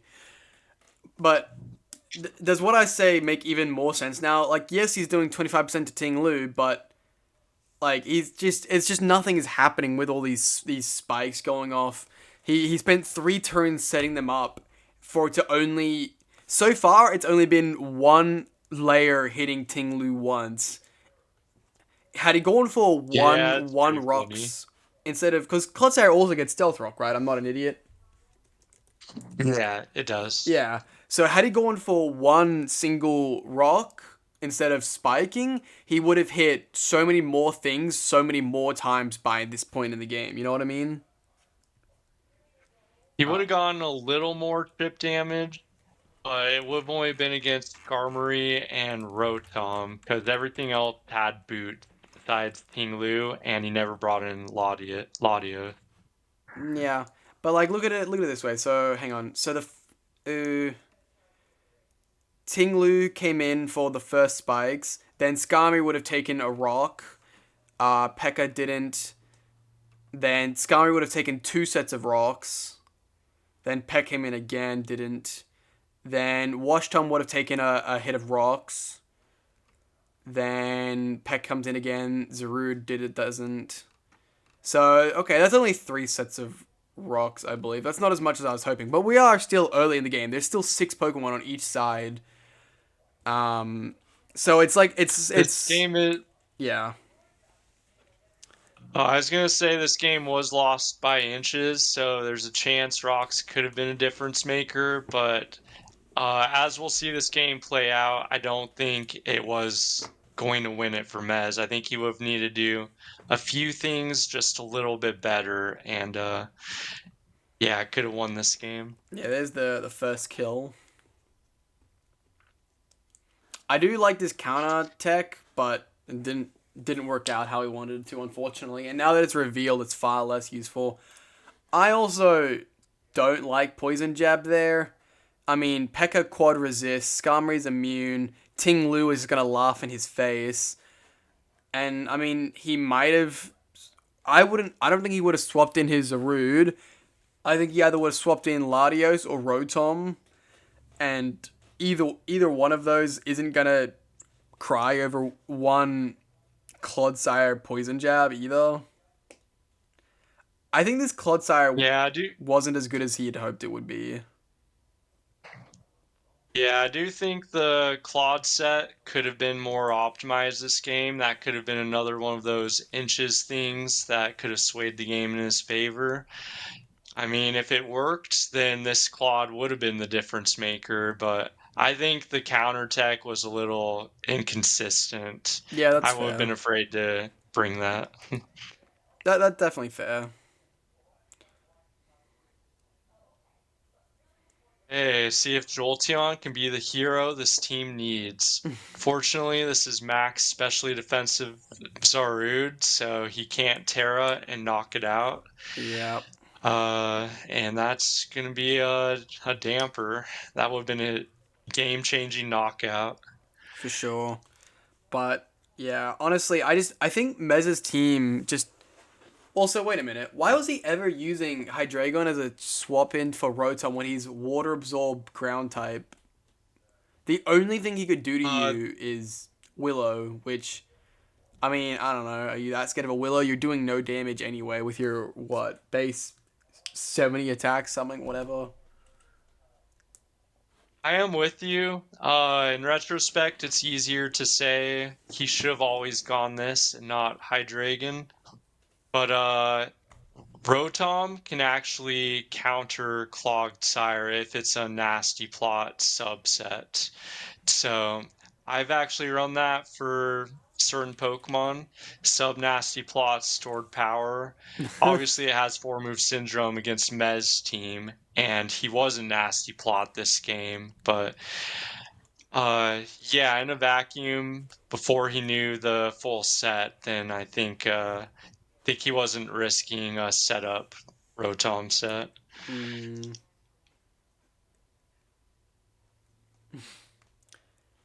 Yeah, I definitely see what you mean about this thing getting massively chipped down throughout the game. Yeah, he needed this healthy and he needed everything weakened for Jolteon, and just he wasn't able to do enough. But Yeah, I think Mez's team, I think his biggest issue, because while he is right, his team is like fairly decent, right? I think it's essentially become a stall balance ish team, and if he's going up against another bulky team, he doesn't have any way to break through it at all. Like his only real breaker is Specs Hydreigon on this team, and in his whole draft, the like his Arcanine, but Arcanine disappointed him once when he forgot to Terra and he never brought it again. So I don't know. But even then, Arcanine wasn't. I mean, maybe it could have helped, like it's with the two guys weak to it, but overall, Ting Lu still ate it for breakfast. Rotom Wash would have didn't care. Latios didn't care. P.E.K.K.A didn't care. Like, yeah, I really like Mez's challenge. He wanted to not use any Pokemon above of 12 points. It's a really interesting challenge to try and do in the top division, not even impostering in B division. But and it worked out honestly not that bad. He went not terribly, beating out other good players, and even he honestly, if he didn't kind of throw against Washtom, he probably would have made playoffs anyway. But it's just, I think it's clear that this team was never going to get him far enough. You know what I mean? Uh, I will say my personal opinion is the point tiering system in our league, while it's fine and it works, there are a lot of value Pokemon under who are not point tiered correctly, in my opinion. And That's fair. so Walmez challenge is interesting and cool. I will say he still had better drafts than some players in our league, Oh, in my yeah, for sure. opinion. I agree. And yeah, I don't think he was ever winning this league with these low point total teams, but yeah, I think I was not surprised that he was on track to make the playoffs, and he could have if he didn't mess up a couple of sets in previous games that eventually cost him the win. Indeed. Yeah, this was definitely a really good Corv set. Yeah, if Pokemon Company didn't lower the power points of Roost, I think this core could have gone the distance this game, but he's gonna run out, and unfortunately, the rest of the team does not appreciate the work this core put in and does not finish the fight. They do indeed not clutch up. Yeah. In saying that, I am actually glad that they nerfed all the healing moves, because fuck Stall. I can see that. Stall's frustrating to play against. I'd rather play against Stall in League than on Showdown, though. That's fair.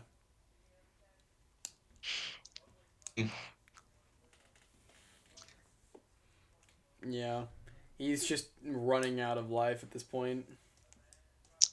I was trying to watch this game live, but I had to leave after like turn 20 because this game felt like it was going to take an hour, and it probably did take an hour. I say, low key, I was asleep because this game was played at like 6 a.m. or something. The game started at 6:58. Oh, that's later than I thought. And then the replay was posted at 7:50. So, yeah, it took an hour. Literally 52 minutes. Like, Jesus Christ, come on, guys. That, I really wish that killed just for the, it's just, come on, just give it to him. Oh, okay, well, he did kind of give it to him then, uh-huh. I mean, had he given it a turn prior, he would have gotten another hit off, but I don't think he would have killed anything. He wouldn't have gone to Latios. Zood, Rotom, and Tinglu weren't going to die in one, I don't think either. Goated Corv set, though. I really fucked with it. But yeah, I think Zood just wins now. I'm a fan. If that was a Curse Mimikyu set, I think Mez still had chances at this point, but maybe. Yeah, unfortunately. Wasn't quite enough. Indeed. I mean, if this was not Scarf Latios, I think Terra Jolteon could have won this game if Sarud got low enough. I think Curse might have put Sarud low enough. Potentially. I can see that. I think Ink Beyond would have needed to not, like, swap out, though, and I think he would have. Yeah, he just forfeits there. Very, very valid. Well, if you go back to the Mimikyu versus Sarud turn, all Mez needs is Jolteon to get +1, which he can do against Rotom if he can set that situation up. So let's see what percentage. His boots were knocked off, so he's at 75%. Curse here puts him at 50. If he swaps out, he comes back in at 25%. So that's another small optimization that maybe could have won Mez this game. But if it was Scarf Latios, then Mez was never winning this game. I mean, maybe he still could have if because he's Terra Fairy, because he never Terra'd Necrozma. Terra Fairy, Calm Mind, Jolteon could definitely because it blanks the dragon moves and it could probably live one or two psychic moves had it been like calm minded up at least. Yeah, if it was Psyshock, Jolteon's defense is pitiful. I think it knocks out Jolteon from the range it's at. That's If it true. was not Psyshock, Jolteon might have been able to live a hit against Scarf. Yeah, I can see that. Yeah, you're right. Alas, it was a good game.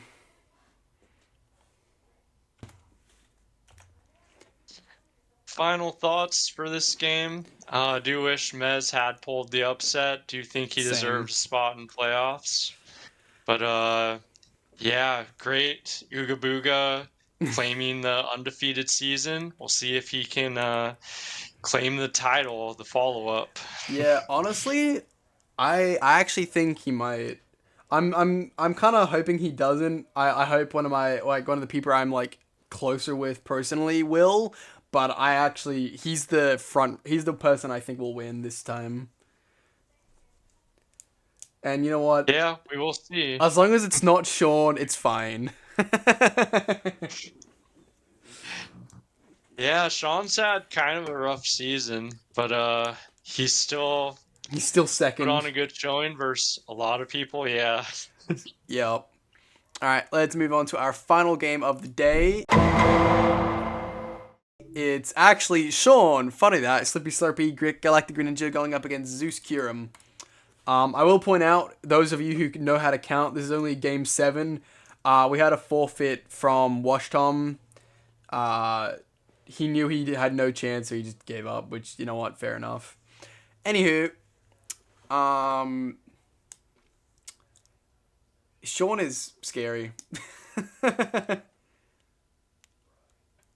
I will say the first time you fight him in this league and you don't know what sets he likes to run, he's a lot scarier. But I think we've seen most of Sean's best sets over the course of the season. So I do think come playoffs, he is beatable for someone. That's Probably fair. more beatable than Beyond. But yes, they they've been the most consistent this season. They are the teams to beat. For sure. I also, once again, I say this almost every week, but Zeus's team is so fucking scary. Moth, Valiant, Excadrill, and this, he didn't even bring his Baxcalibur or Tyranitar either. But then even then, he's got like the defensive King and Mandibuzz. Like, it's just such a scary team, man. Always. It's so scary. I hate it. It scares me. I'm with you.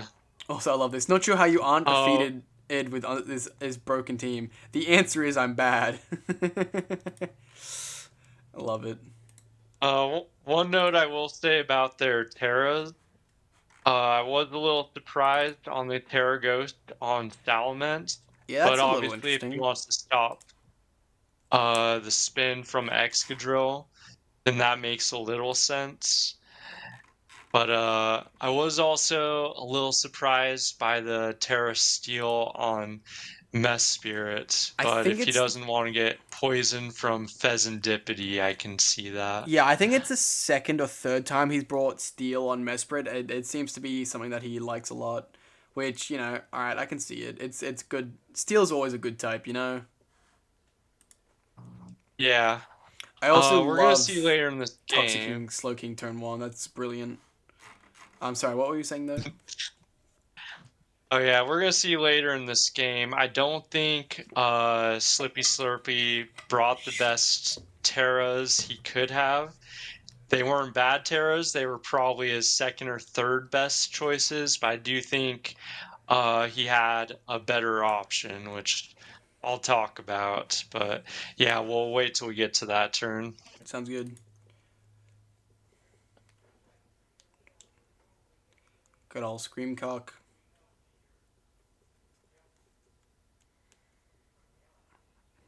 I also don't know why this thing's name is Wax. Yeah, beats me. No idea. Okay, the threat. Yep, the drill is in. I do think Balloon wasn't a super valuable item, but I see You see the appeal, it yeah. could have been a difference maker. Say, I generally, I think I'm more a fan of Shuka than Air Balloon,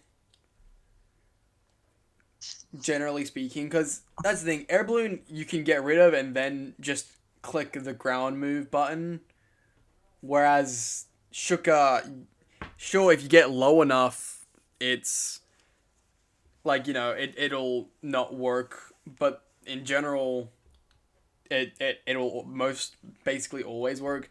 Unless it's the situation where you plan on just switching in and then switching it out again. In that case, maybe I see it, but I don't know. It's a little, it's good, but I feel like generally Shuka is better. Yeah, I'm with you.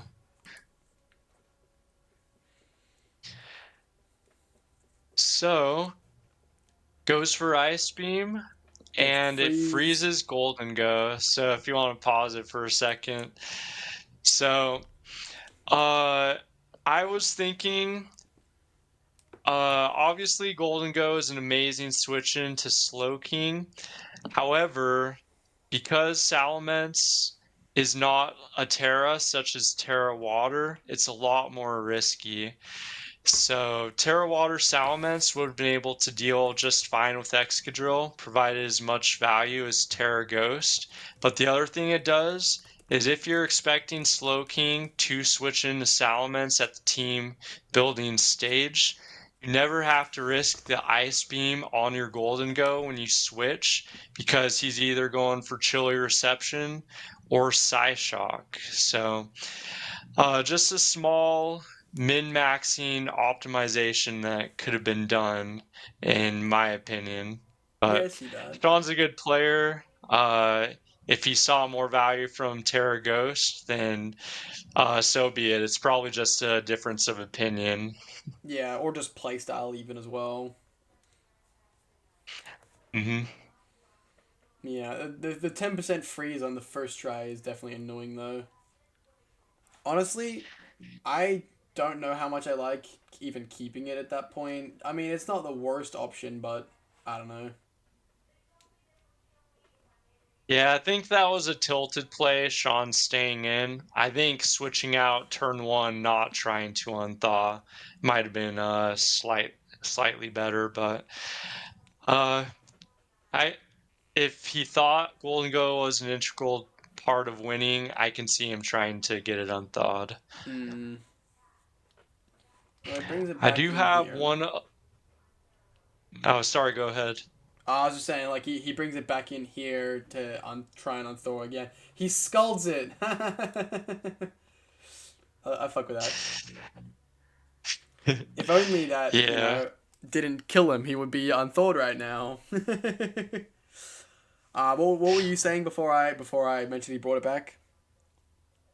Oh, I was gonna say there's one other small optimization. If Sean does have a rematch versus Zeus at some point, take it or leave it. But I think there was a huge oversight at team preview that could have given him an easy win against this broken team.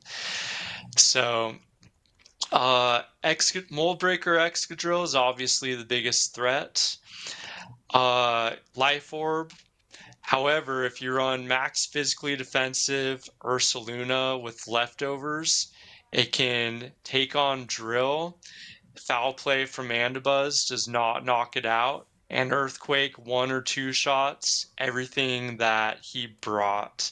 So Sean brings a lot of great teams, a lot of great sets. I'm just saying, if he had brought Max physically defensive, I think this probably would have been an easy win for him. Yeah, I can see that. Bear is the goat. I love the bear. Ursaluna is genuinely one of my favorite Pokemon in draft, I think. Yeah, yeah, can do so much. I'm a Yeah, fan of him too. I'm also just a big fan of Bonk, Like, it can do a lot of other things, but Bonk is just so much fun. Oh, in comes the man himself. Supercell Slam. I wish I've seen him use that like a couple times this season, and I like it, but I kind of just wish it was stronger. I don't know. It definitely like he just roosts that back off, and it's okay. Yay. You know what I mean? Yeah, it's underwhelming. I'm with you. However, if he had Terra the bear when he drafted it, then this thing would be doing some Yeah, damage. for sure. That's a whole different story, you know. Yeah, yeah. Yep. Saying these guys have just been playing cat and mouse doing the same thing multiple times. Yeah, this wasn't game of the week, but Zeus, he definitely had the upper hand in prepping and playing, I think. That this But this turn freeze was could fucking help. bullshit, man. Flinch into miss dual wing beat is just that's horse shit. Yeah, and Yeah, the fucking crit. Man, fuck oh god. This is the worst way to lose cuz I mean, this is a game over now, but crit into dodge into crit again. No, sorry, flinch into dodge into crit. Like it's just everything that could have gone wrong just this is one of those things where no matter how good you are, sometimes the game will just decide the winner no matter what happens. That's exactly what this felt like, you know? yeah, I can see that. One counter argument I would pose, food for thought, is let's say you're in a situation where you're setting up to +6 cosmic power or whatever. Uh, because you're spreading out the game into more turns, you're opening yourself up for more chances to be hit by a critical hit. So one of the ways that you can put the odds in your favor to not get bad luck is to speed up the game, because if the game is fewer turns, you have less chances for bad luck to happen. So I'm not saying like Sean deserved this bad luck by any stretch of the imagination, but I am saying by Sean's play style, I am kind of surprised he does not get more bad luck more often. That's fair. I can definitely understand that. And had he just gotten like one thing going wrong, or hell, maybe even two, but the fact that it was three back to back, I think is just really, really drives it home. And then that's just like, I mean, flinched miss crit is just fucking bullshit, you know? Yeah, I agree wholeheartedly. Yeah, that's the worst luck I've seen all Yeah. season, I and also think this maybe might be ever. the. But I think this is the second time Sean's ever been 6-0'd in RCL history.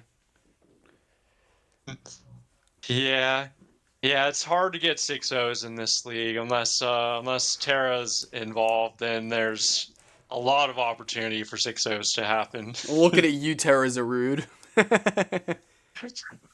Yeah, it wasn't just me though. No, it wasn't just So I you, felt a but little better. yeah, it wasn't just you.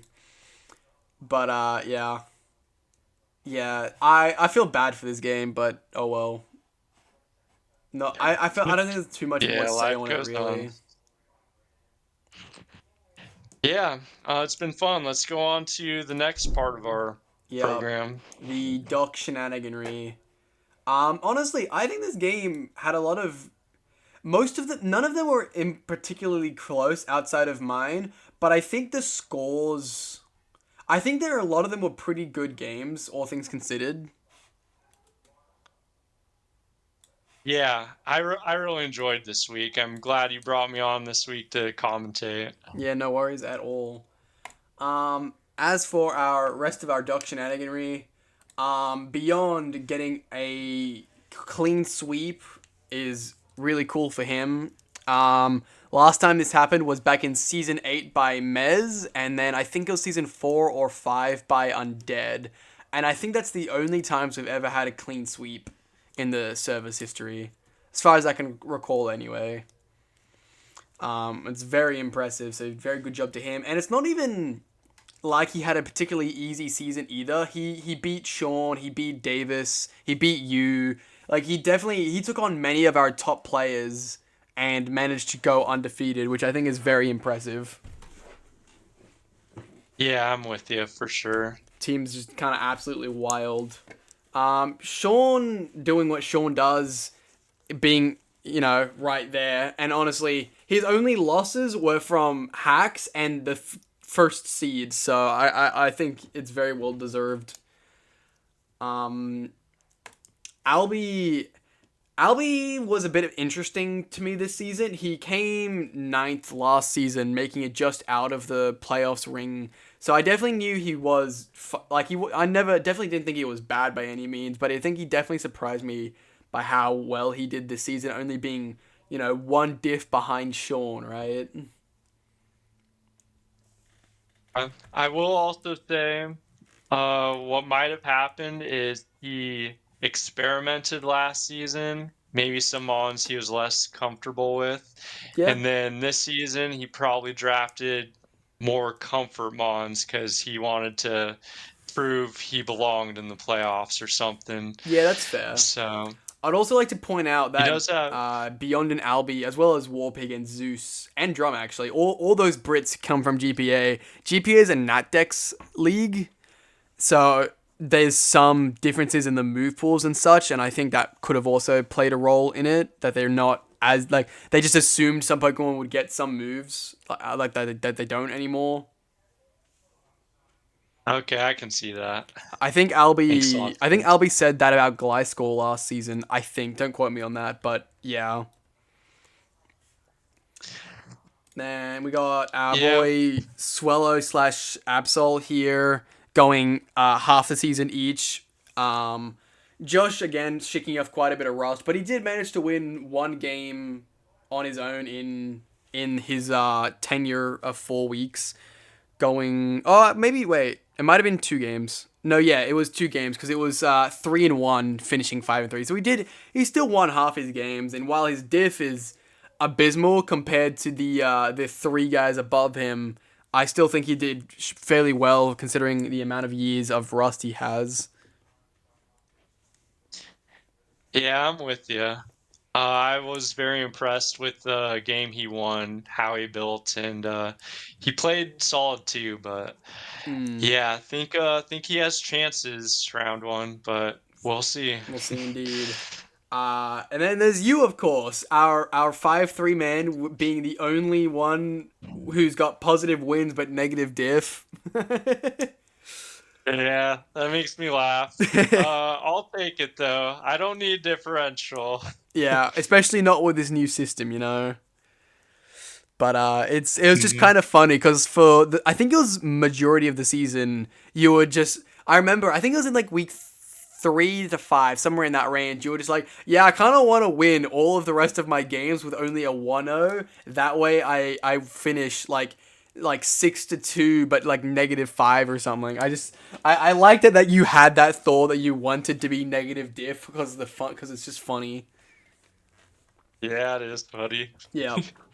Yeah, I think Oh, you it had a fairly good happened. season though. Yeah, I'm happy with how the season went. Kind of back to a conversation we had at the start of this video. I look at the schedule, I kind of highlight games I need to win. I don't put too much pressure on myself. I choose games where I'm not going to give my opponent as much information. I'm not going to build quite as solid. I still try to put up a good fight and stuff, but uh, yeah, 5-3, I'm extremely happy with. As aiming for that or 4-4 after I saw I couldn't have an undefeated season week one. Very fair.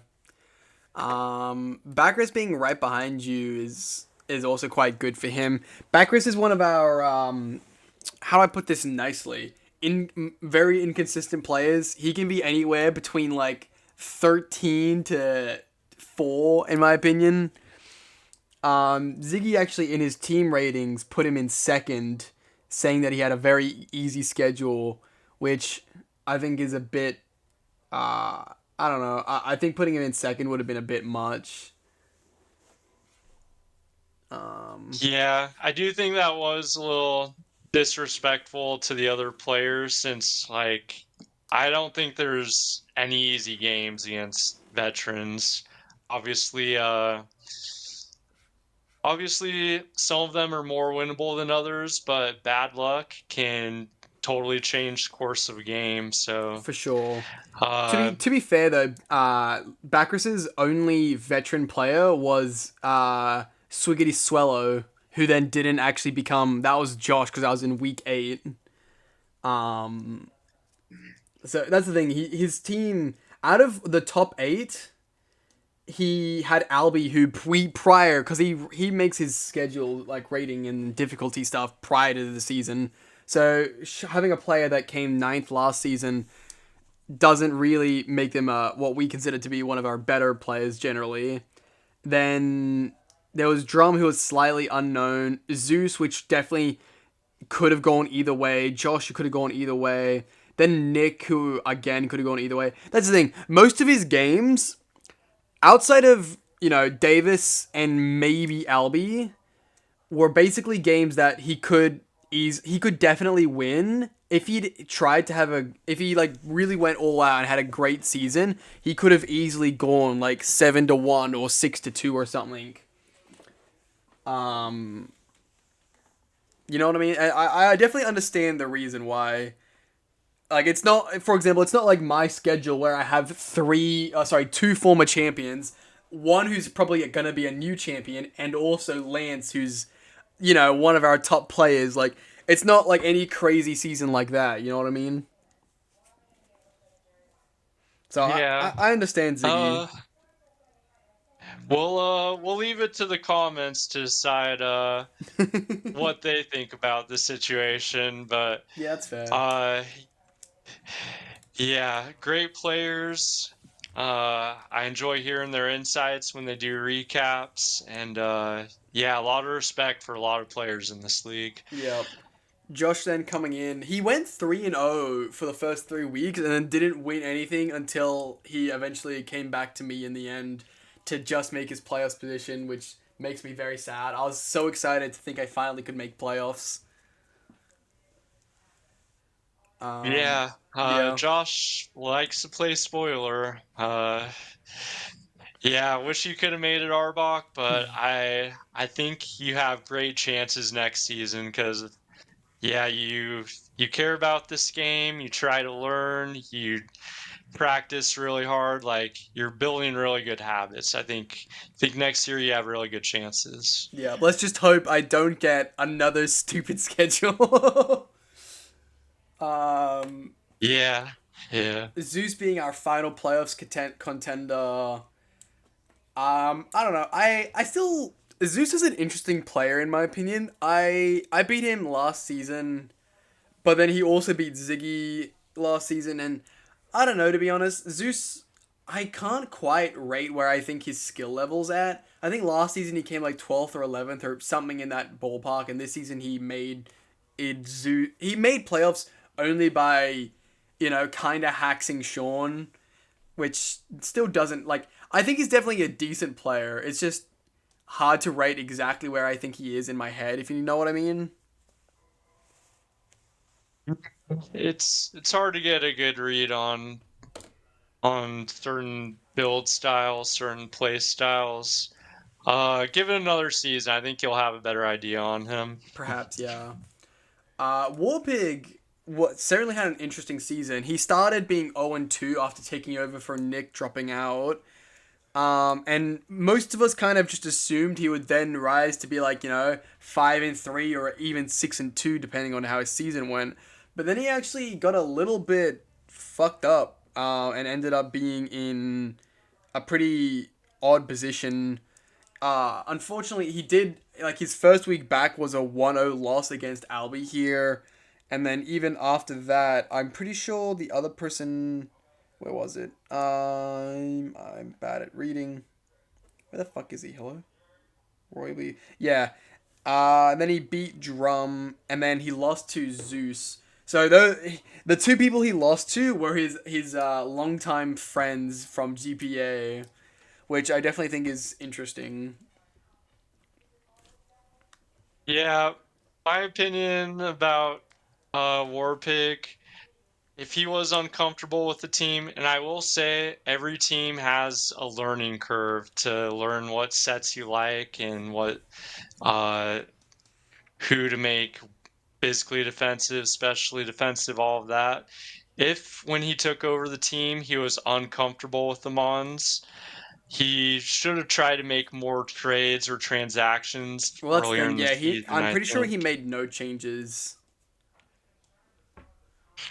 I think he added. Well, you mean after the initial ones, right? Like Yeah. adding Galar Zapdos. Yeah, I don't think he made a change after that. I think you're right. Yeah. So Yeah. I think that might have been a missed opportunity, but he still put up an amazing showing, and Indeed. everyone knows he'll be a threat next season. Absolutely. And then we have me. So I actually made my goal for the season. Surprisingly, my goal, it wasn't actually to make playoffs as much as I like. Later on, in I think after I beat you, Lance, I was like, holy shit, I can actually do this. I can make playoffs. That's when I got really hyped onto the idea. But my goal was never actually playoffs. My goal was to make top 10, right? I knew I was capable of doing it, and I said that if I could make top 10, I would change my name back to what it originally was back when I first started of Amazing Arbok. So I did end up making top 10. Maybe not exactly how I would have liked, but it did happen, and I will be changing my name back. And my girlfriend actually said she'll make me a new logo because she's much better in the art design aspect than I am. Even though I like my logo, but she's still much better than I am, so that is be cool. As you said, I have grown a lot as a player these last few seasons, and to top that off, I want to point out season 9 A division. I was 14th with 1 win, 7 losses, and negative 31 or 32 differential, which is absolutely abysmal. Season 10, then I was 2 wins, 6 losses, which is still not great, but only negative 12, which, is quite a bit better, I think that alone gave me a lot more confidence. And then even this season, and also last season, I beat Ziggy for the first time ever, which felt fantastic. Longtime friend. I've known that guy since year 9 of high school, and I'm now finishing university like this year. Yeah, so that felt great. And then It's even a long this, time. yeah, it's a quite long time. I think I would have been like 14 or 15, so it's been at least like 6 years, yeah. And then of course this season I'm now 3-5, -3, and I beat another one of our like top 8 players in U-Lands. That also felt fantastic.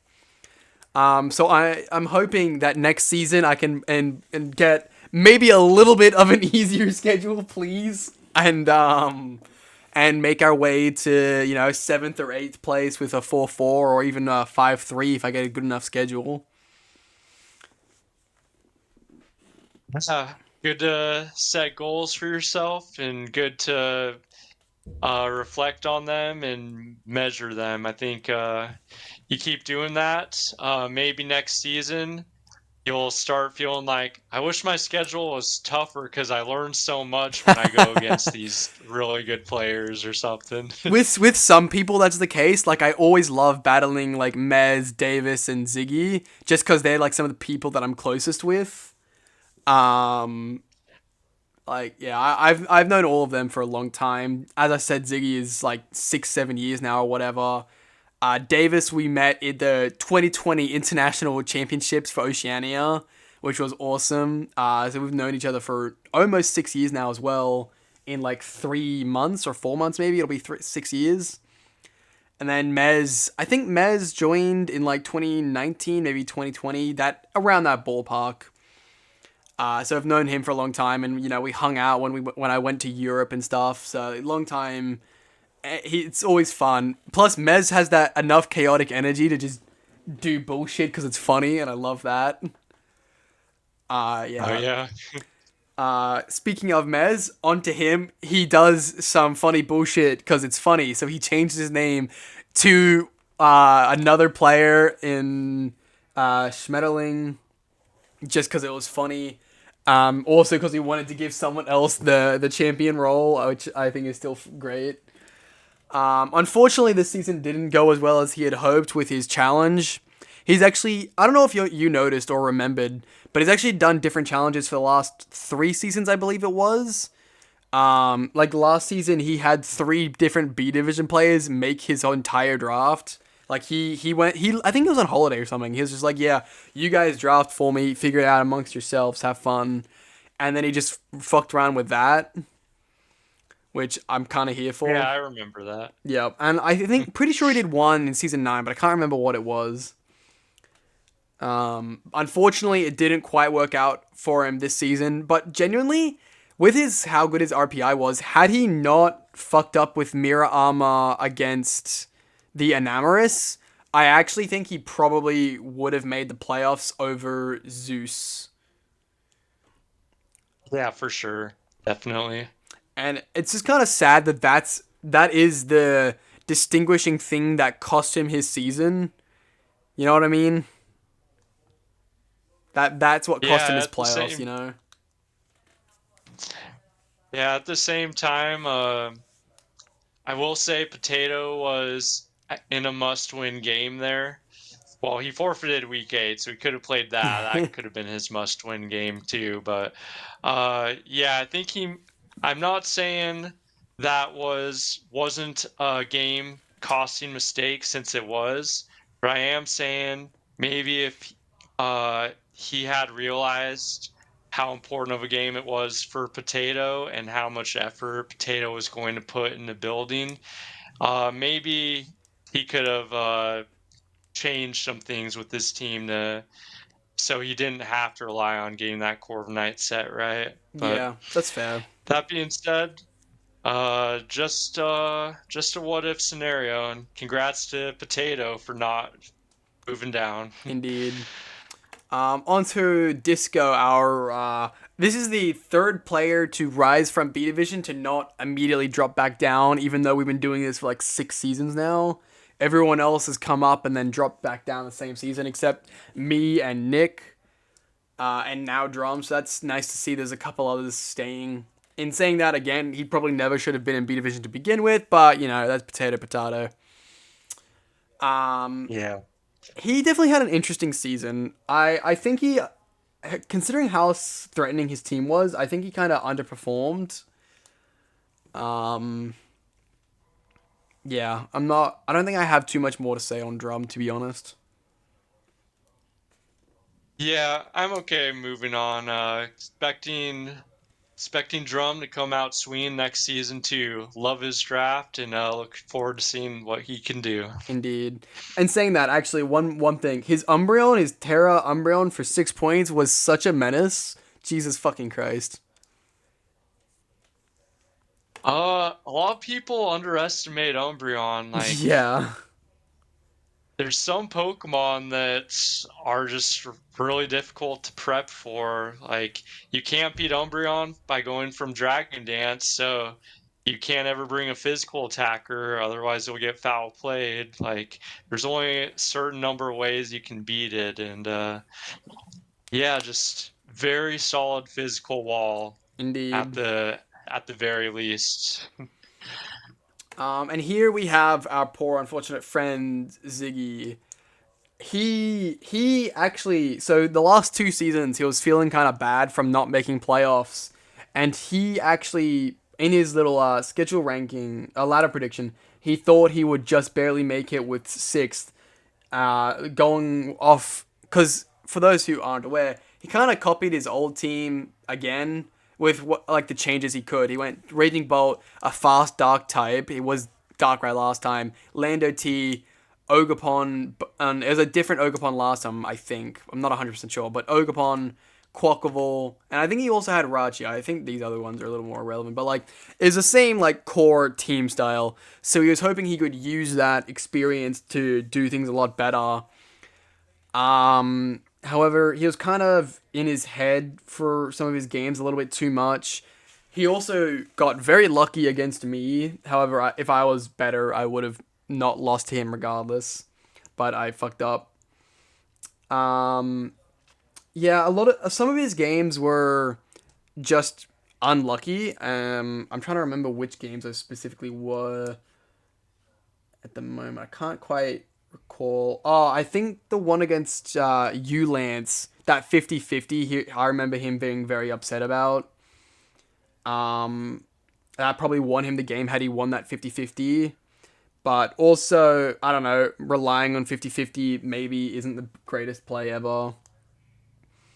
And then also against Beyond,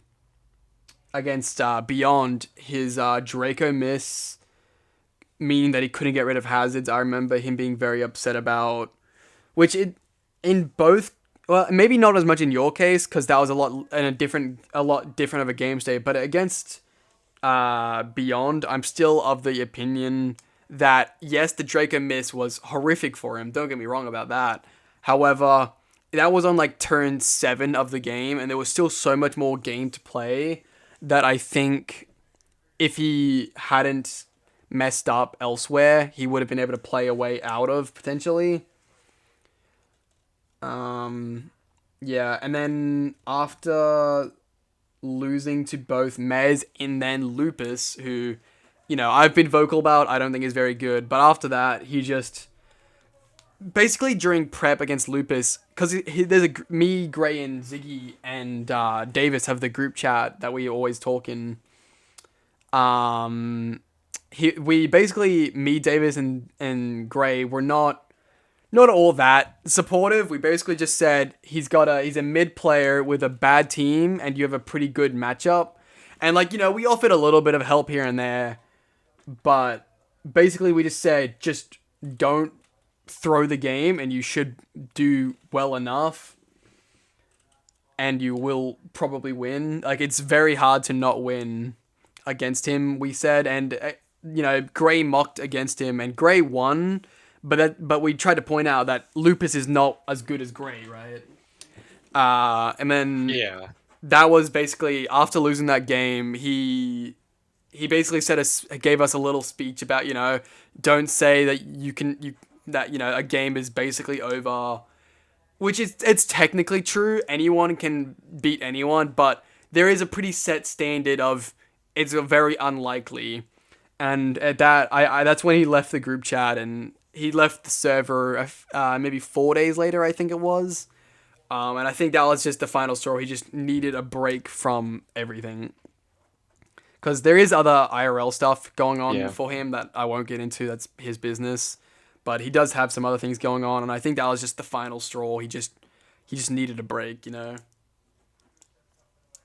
Yeah, that makes sense. Well, thanks for explaining that. Yeah, Pokemon is a hard game. There are a lot of hard games too. I'm not saying the emotions, the experience with Pokemon are exclusive, but yeah, you can be a top 5 player and lose. You can have a top 5 team and lose. You can have bad stuff going on in your life, but be in a good mental spot and win. Yeah, for sure. But when everything's going wrong for you, then yeah, it's very unlikely you're gonna do well at this game. Yeah. Moving on to Washtom. So Washtom, Aiden, and Lupus were the 3 players I thought were most likely to drop, and I'm pretty sure I said Washtom I thought would get the 3rd last position, and it turns out I was correct about it being Aiden and Lupus who drop. Honestly, I feel like Washtom, I know he's not to, be too mean. I know he's definitely not a horrible player, but I definitely think he should have done a little bit better. His team is fairly threatening. Inam T is very, very easy to run away with a game with. And even then, whatever you couldn't kill, he also then had, the best spiker in the game with Hisuian Samurott. Garchomp is a great hazard stacker and general cleaner as well. Even Vikavolt for speed control so that you don't need to run a Scarf set. There was so much going for him. I think outside of hazard removal, I think was flawed because he only had Bramblegast. But I think given his team, he should have done a lot better. having prepped and played against him, I will say his team did have a lot of weapons and a lot of different ways it can win. I do agree with your statement. He could have done better. At the same time, I don't really know how much he mocks. I don't know how much time he calcs. I think I think he finished where he probably should have finished this season, but I could be wrong. I just don't know enough about his habits. Yeah, that's fair. I don't know too much about him either in terms of who he preps with and play and mocks. I'm not too sure or either. Um, yeah, I know Bacchus and Mez were prepping together this season, but that's unfortunate. Yeah, wins against those teams felt even better because you knew you were beating at least three brains behind their teams. Yeah, well, good news for everyone who lost to me. I almost always prep with Davis. And I don't always mark. It depends on the game, but I probably marked 6 weeks of this season, and depending on who it is, I'll mark multiple plays multiple times with different variations of the team strategy and such. Yeah, just depends on what's going on at the time and who's free and who helped. For example, like against Ziggy, I think I got like 5 different mocks. And I think same goes for Davis, just because it's my close friends. I wanna give him a good fight. I wanna show him everything I can, right? Yeah, it makes sense to me. And then we come down to our B div dropper Aiden. Honestly, unfortunately, it's not any surprise to me. You did actually better than I expected. I'll be honest. I expected you to maybe only have one win this season.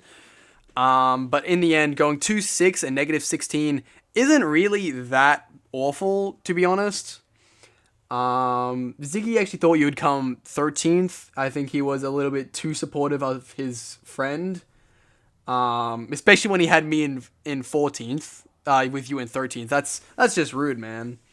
But definitely Mhm. wasn't. It was actually a fairly good schedule with his main difficult opponents being Mez, Albi, and Warpig. But outside of that, he had several winnable games. Like, not easy winnable, but, winnable games against, me, Lupus, Zeus, and Bacchus and such. Not that it was ever going to be easy, but I think Ziggy just kind of expected, with so many winnable, even if difficult games, he would be able to clutch out a couple more of them, I think is what he was thinking.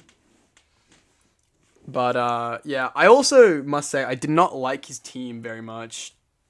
Where is that? Far right somewhere. Yeah, here it is.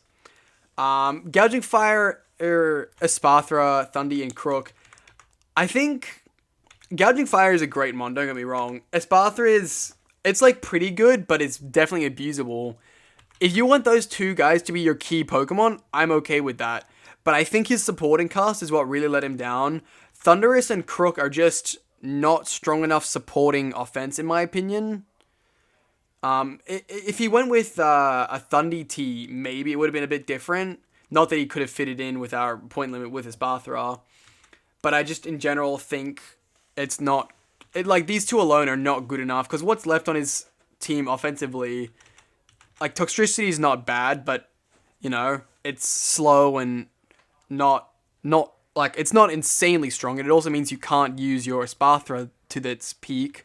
Hisuian in Zoroark's got like what 100, 110 base special attack, which is strong, but also nothing crazy. Serena is support, Klefki is support, Blastoise is support, Rabombi is support. I just feel he didn't have enough. He didn't have enough oomph to his team, if that makes sense.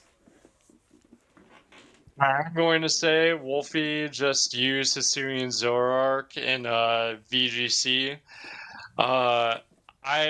I consider Wolf to have built a troll team, bringing that to a tournament. And he does troll every so often. I considered this time a troll, but yeah, I don't think Hisuian Zoroark's ever worth bringing in Draft League personally. No. Yeah, it's just a bit Uh, y- unfortunate. Yeah, I'm with you. This team has some synergy elements. There's a lot of anti-synergy that I think, yeah, I think he could have had a better draft. But yeah, kudos for winning 2 games. That's still really good in this league. Agreed. And then we have our last place finisher also dropping to be Lupus. Now, Lupus, buddy, I'm sorry. I was going into the season thinking you weren't that great, but you kind of disappointed me at every step and turn as well, except for against Ziggy. That's the only time.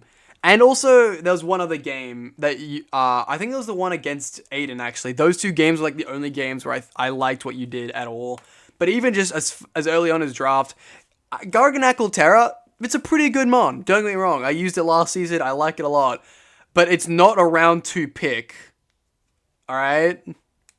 No. It's bad. I'm also a bundle hater. Skeledirge it's again, it's fine. I think maybe it could have waited another round or two. I definitely think these guys here, these are like some of your saving grace is your kind of late draft in Scizor and Kyurem. But honestly, had you gotten these guys like Kyurem in like round 2 and then maybe skipped out on bundle, not needing 2 ice special attackers, I think you could have had a lot better of a team. Also, a lot of your better Pokemon are weak to fighting. Masquerada, Bundle, Kyurem, even Garg Pre-Terra. Hell, even fucking Golem. You know, it's nothing earth shattering, and especially when you have the immunity in Skeledirge. But you don't actually have any real resists either. You have the immunity, but if you Terra your Skeledirge, then what is your fighting check at all? Um, yeah, I don't know. All good points. Yeah, I don't know. Unless you're doing some kind of challenge, not looking at you because you got added here later. I don't think you should ever get like a 9-point Pokemon around 2. What's the next cheapest? There's Excadrill there at 13. Again, yours doesn't count. Mez is doing a challenge because this was a swapped out for Cinderace. And Yeah. okay, it's fellow 13 Gliscor, who maybe should be higher anyway. It's just so 13 points compared to your 9. It's just too early in the draft, I think. I don't know. I definitely don't like your draft. And even Hitmontop round 6, obviously Hitmontop is only there as a spinner, but genuinely, if this was the best spinner left on the board, I think you may as well have just waited till like last round and got something, just as good, like fucking Avalugg or something. That Avalugg has more utility as a spinner, or even Colossal. They're both cheaper with arguably more utility. Like, you know what I'm saying here? Yeah, I think you're being a little hard on him. Maybe I am. I like his team. I think he could have done better drafting, but not the worst team. I think if he brought this team to B division, I think he would have moved up to A and maybe gone undefeated.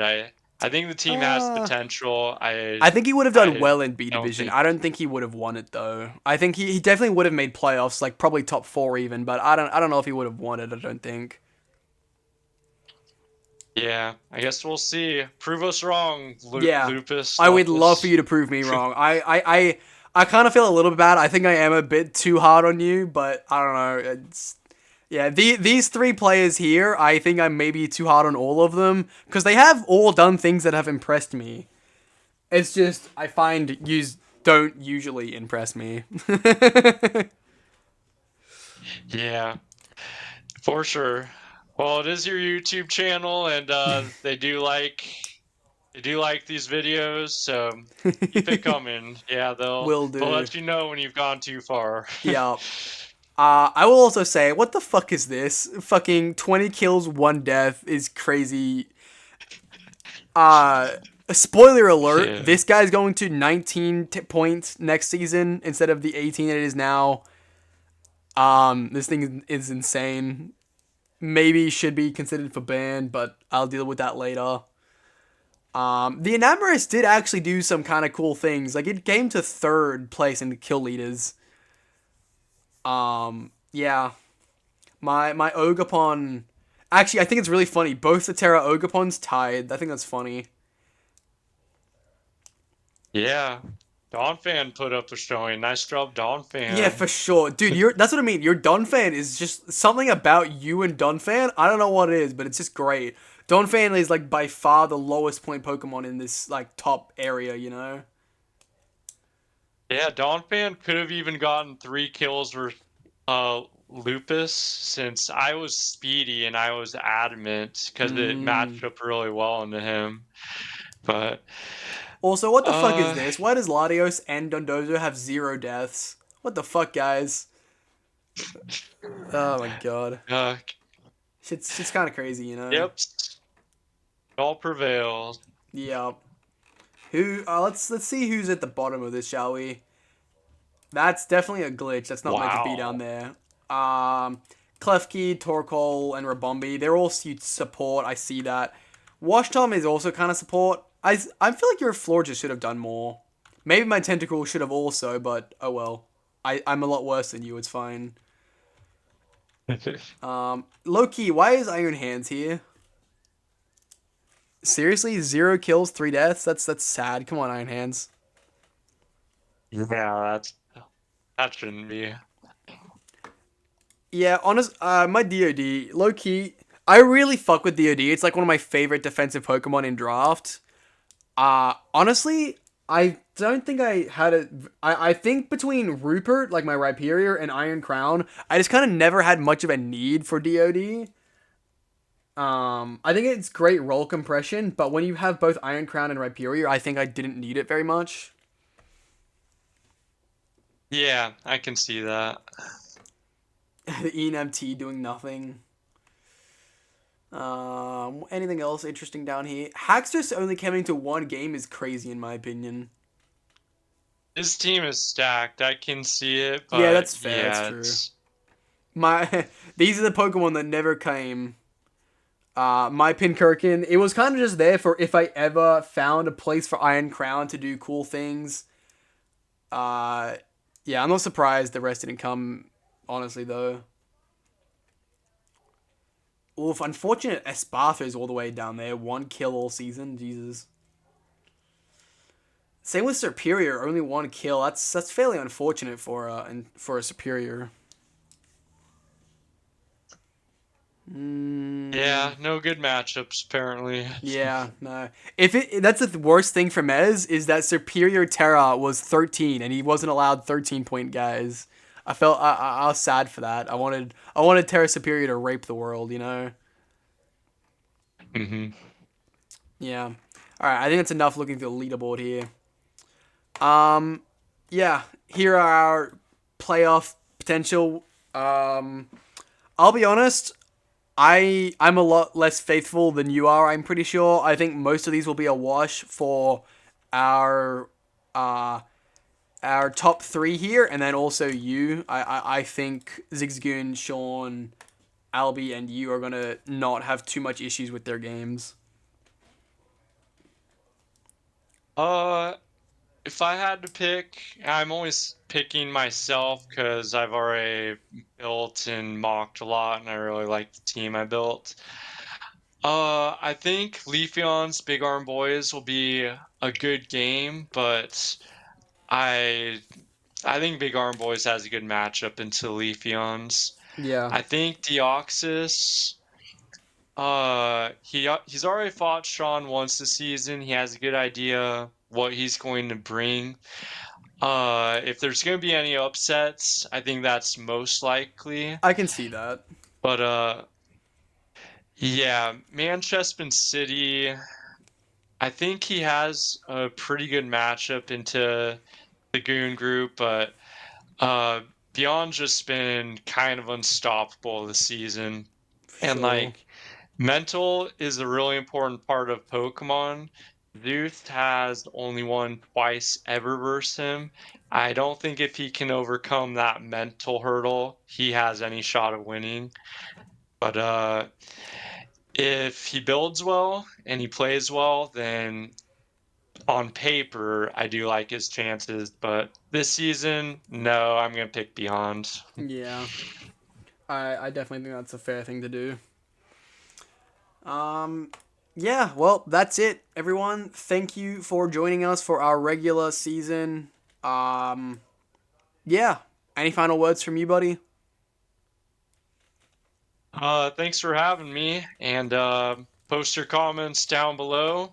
Let's get this video to 100,000 likes, and yeah, we'll see you next season. Yeah, 100,000 likes from the like 20, maybe 30 views it'll get. Let's go for it. I believe. Alright, as he said, Yeah. thank you all for watching. Don't forget to like and subscribe on your way out. We'll see you dudes the next time. Bye bye. Yep. See ya.